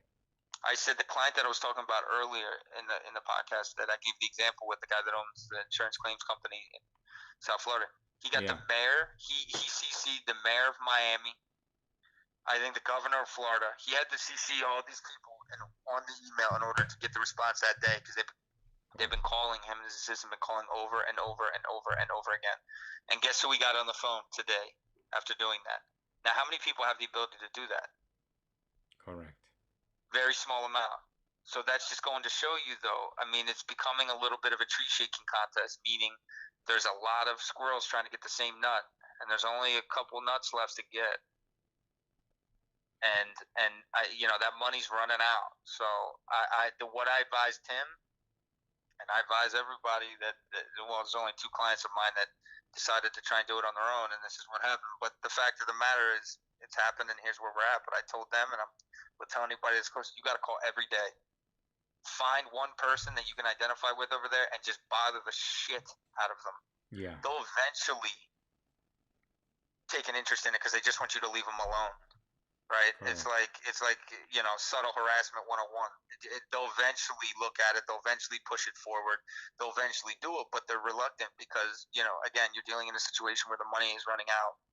And, if you really need this for your livelihood, that's the only way you're going to be able to get it done before the time runs out and that money runs out. So just keep calling and calling and calling and calling and calling and calling. Okay. You heard that, Clarissa? And who else? No. Clarissa and who else? I think. Oh, Andre Arnold. Okay, so we got a lot of amens. Preach on. Preach John. And then we have Clarissa that says, I love this channel. The most financial informative channel on YouTube, literally. And let me tell you something, Carissa. When I put John on these podcasts, I said he knows too much. And it's good that you guys get some type of education, because when you come to us, you see, we don't only send out credit repair disputes. We don't only dispute online. We don't only have $99 do-it-yourself credit repair system, because you have to eventually separate yourself from the other people and what they're doing in this business. And the one thing about us is that we help people position themselves to do what they want to do with their credit and eventually get that at the best rate with only one inquiry. And you have to have a lot of knowledge in order to do that. So John is perfect for these podcasts for you guys to learn from. So yeah, a lot of people are saying how good you are, John. Keep making Listen, these videos. I love the fact that there's we talked about this before, and I'll say it again. I'm fine just giving. Look, I don't know how many people that are listening are actually clients of ours. It doesn't really matter. Correct. I don't know how many people are going to listen to this that are actually clients of ours. It doesn't really matter. We're doing these for the purposes of educating, right? And it gives a little more transparency to the people that are interested in starting with us, as far as the depth of the knowledge of the person that's helping you. But more importantly, the sincerity of the work that's going to be done, right? Yes, everything you said is right. We do position people. We do literally walk them through it and line them up with the lenders. We do all that stuff, and that definitely differentiates us from other companies because most are just one tricks, right? But the fact of the matter is that the one of the more rewarding sides of it is the educational side, because there's very little financial literacy that's taught properly, right? Yes. And it's very difficult to find an avenue of true financial literacy, meaning an area where you can hear what you hear and then that actually be the right answer, especially on social media. So we try for these reasons to do these podcasts so that even if somebody can't afford to do our service, they can still take notes and they can still get the right information. This way they can apply it in their life. And even if you're not a client of ours and you've paid us to work on your stuff, but you're still figuring out a way to better your situation because of the knowledge we're giving, I mean, that's a victory. And yes. And I mean, that's the purpose of these, along with just being transparent, trying to be more transparent for the people that do want to work with us. Correct. Fine print on the website. Everybody's talking to one another. This is a good thing, John, is that we have people talking to each other on the chat. So they're not just talking to us. Everybody else is having a conversation on the chat as well. So, I mean, we're coming up at 8 o'clock. Right now, a lot of people just talking to each other on the chat, which is great. Curtis just says Tesla and Apple split bought more. Tesla and Apple split bought more on Monday. and say, I bought some Apple stock, fat boy. I'm going to sit on it. I'm in it for the long haul. And then fat boy, Tesla seems a little speculative. Yeah, well, yeah. I think that's an understatement, but it's extremely speculative. But I mean, still, I mean, just be careful with either one of them. I mean, obviously Tesla more than anything. I mean, if anybody ever tracks that stock, I mean, the volatility on that, the beta on that stock, meaning like the level, the amount that it moves relative to the broader market or the indexes, I mean, is significant. There's so much volatility. I mean, you could see that stock when it was up around before they did the split. I mean, you could see run $200 in a day. It's insane, right? I mean, now today it was down, I think $45, $50, almost 10% in a day. So I mean, that's a real big move. Even if you're somebody who buys 100 shares, that means you're down $5 grand, 10 grand in a day. Ernest, I mean, that's a big number, and for somebody that's just getting their foot in the water and they don't maybe necessarily understand stocks, correct. You see that kind of move against you, and you don't know if it's going to go back up because you're at such lofty levels right now, which is effectively what you are in Tesla. I mean, you're in no man's land right now. Correct. And when I say no man's land, I mean there is so much speculation built into that stock. They've now baked in the China factory, the German factory, that the production in the fourth quarter or the third quarter is going to be, the earnings in the fourth quarter are going to be insane. They've now factored in that Tesla is now going to be like this huge battery company. I mean, there's so much factored in and baked into the price at $2,500 a share. Even with that, you'd have to pull forward numbers for like a decade. And when I say pull forward numbers, I just want you guys to understand what I'm saying. That means that you're using revenues based upon 3 years in advance to validate, because the stock market is a discounting mechanism, meaning you always play in advance. It's not what happens today. What happens today, the market responded to 3 months ago when they got the rumor on it, right? You always play in advance in the stock market. So effectively today, right now in Tesla, you're playing on like 2026 numbers, which the normal discounting window for the stock market is like 6-9 months. You're out 4 or 5 years. Wow. So to draw out that far, you're setting yourself up for something that could be really problematic on a pullback scenario. So just be careful, anybody. I mean, the problem is that anybody, any kid that comes, that wakes up knows Tesla, right? Because they know Elon Musk, and they're like, yeah, I love Elon Musk, let me buy the stock. They just don't know the nuances of that particular stock, how volatile it is, how it moves around, where it stands right now, how it even got to that price. I mean, Apple is at pretty lofty levels right now too, but the fact of the matter, it's Apple, right? Correct. Apple's been around forever. It's constantly coming out with a bevy of stuff. The speculation is not profound within Apple. It's just a multiplier. It used to trade at a utility multiplier, and now it trades up around a technology multiplier, which is people have been calling for years. So you can rationalize that. Yes. You can't rationalize 2,500 Tesla. You just can't. Or in this case, 500. Now it's split. Curtis just says Tesla is up 296 for the year. 296% for the year. Yeah, it's ridiculous. I mean, Ernest Dobson says the U6 is more accurate model. The U6, what's that, Jay? I don't know what the U6 is, but it's still not something that there's no way to rationalize Tesla at $2,500. There's no formula. There's not a formula that exists in society that can get you there in a reasonable period of time, and everybody knows that. If you ever hear anybody talk about, can you explain Tesla, you get the same response. Yeah. Doesn't matter. And the response, we have no idea what's going on with Tesla, because you can't. You once you throw out all those formulas that you can normally arrive at to identify value, and it's far beyond that. Even on a technical level, it's taken off like a rocket on a technical level. You know what I mean?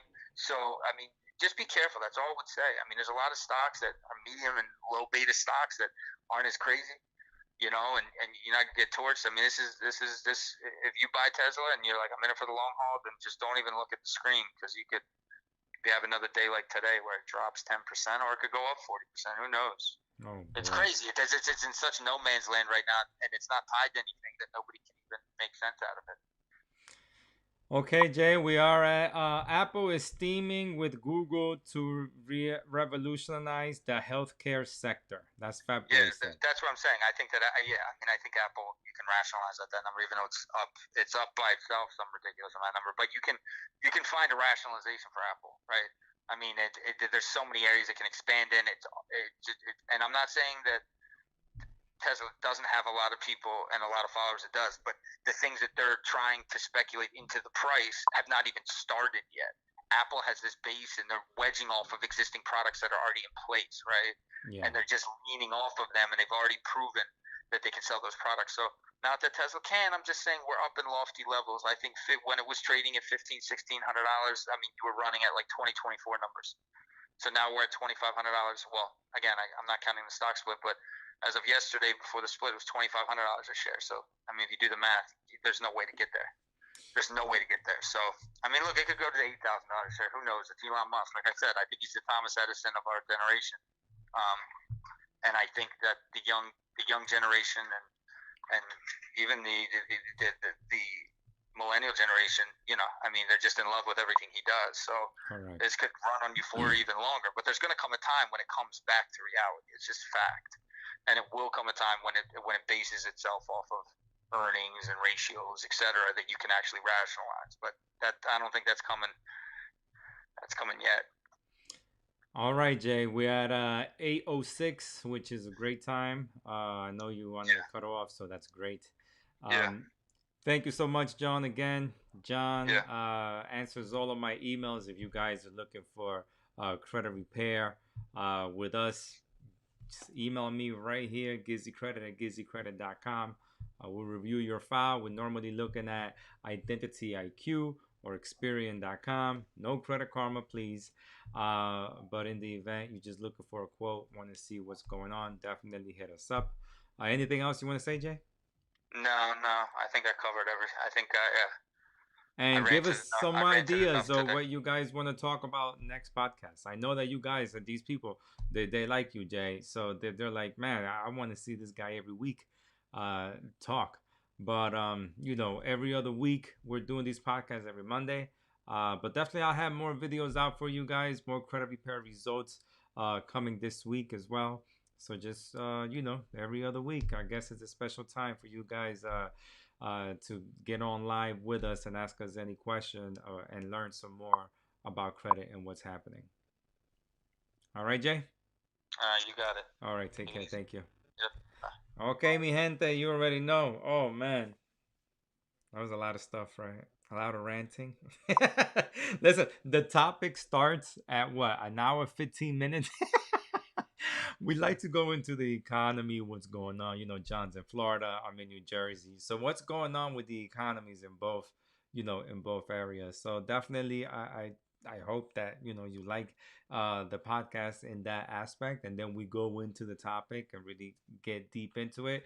But a lot of things about the Experian credit boost that I didn't really know. I didn't really know. Well, you kind of have the information that, yeah, if you add some accounts, it does go into your credit utilization and to, you know, what you're going to eventually qualify for. So be careful if you are going to use it. But I know many of you now are going to say, hell nah, I ain't going in there.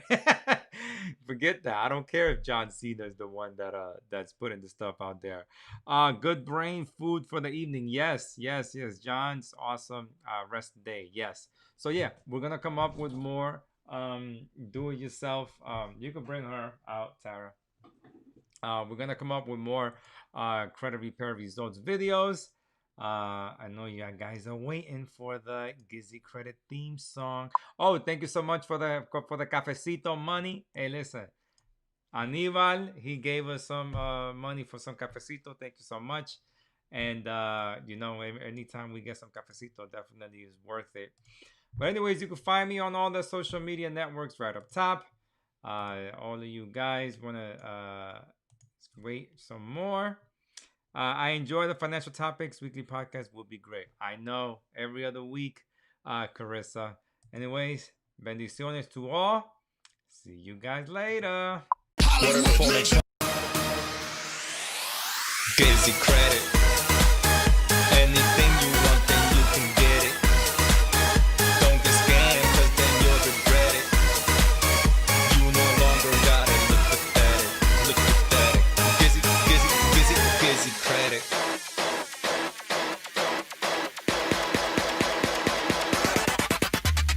Don't get scammed.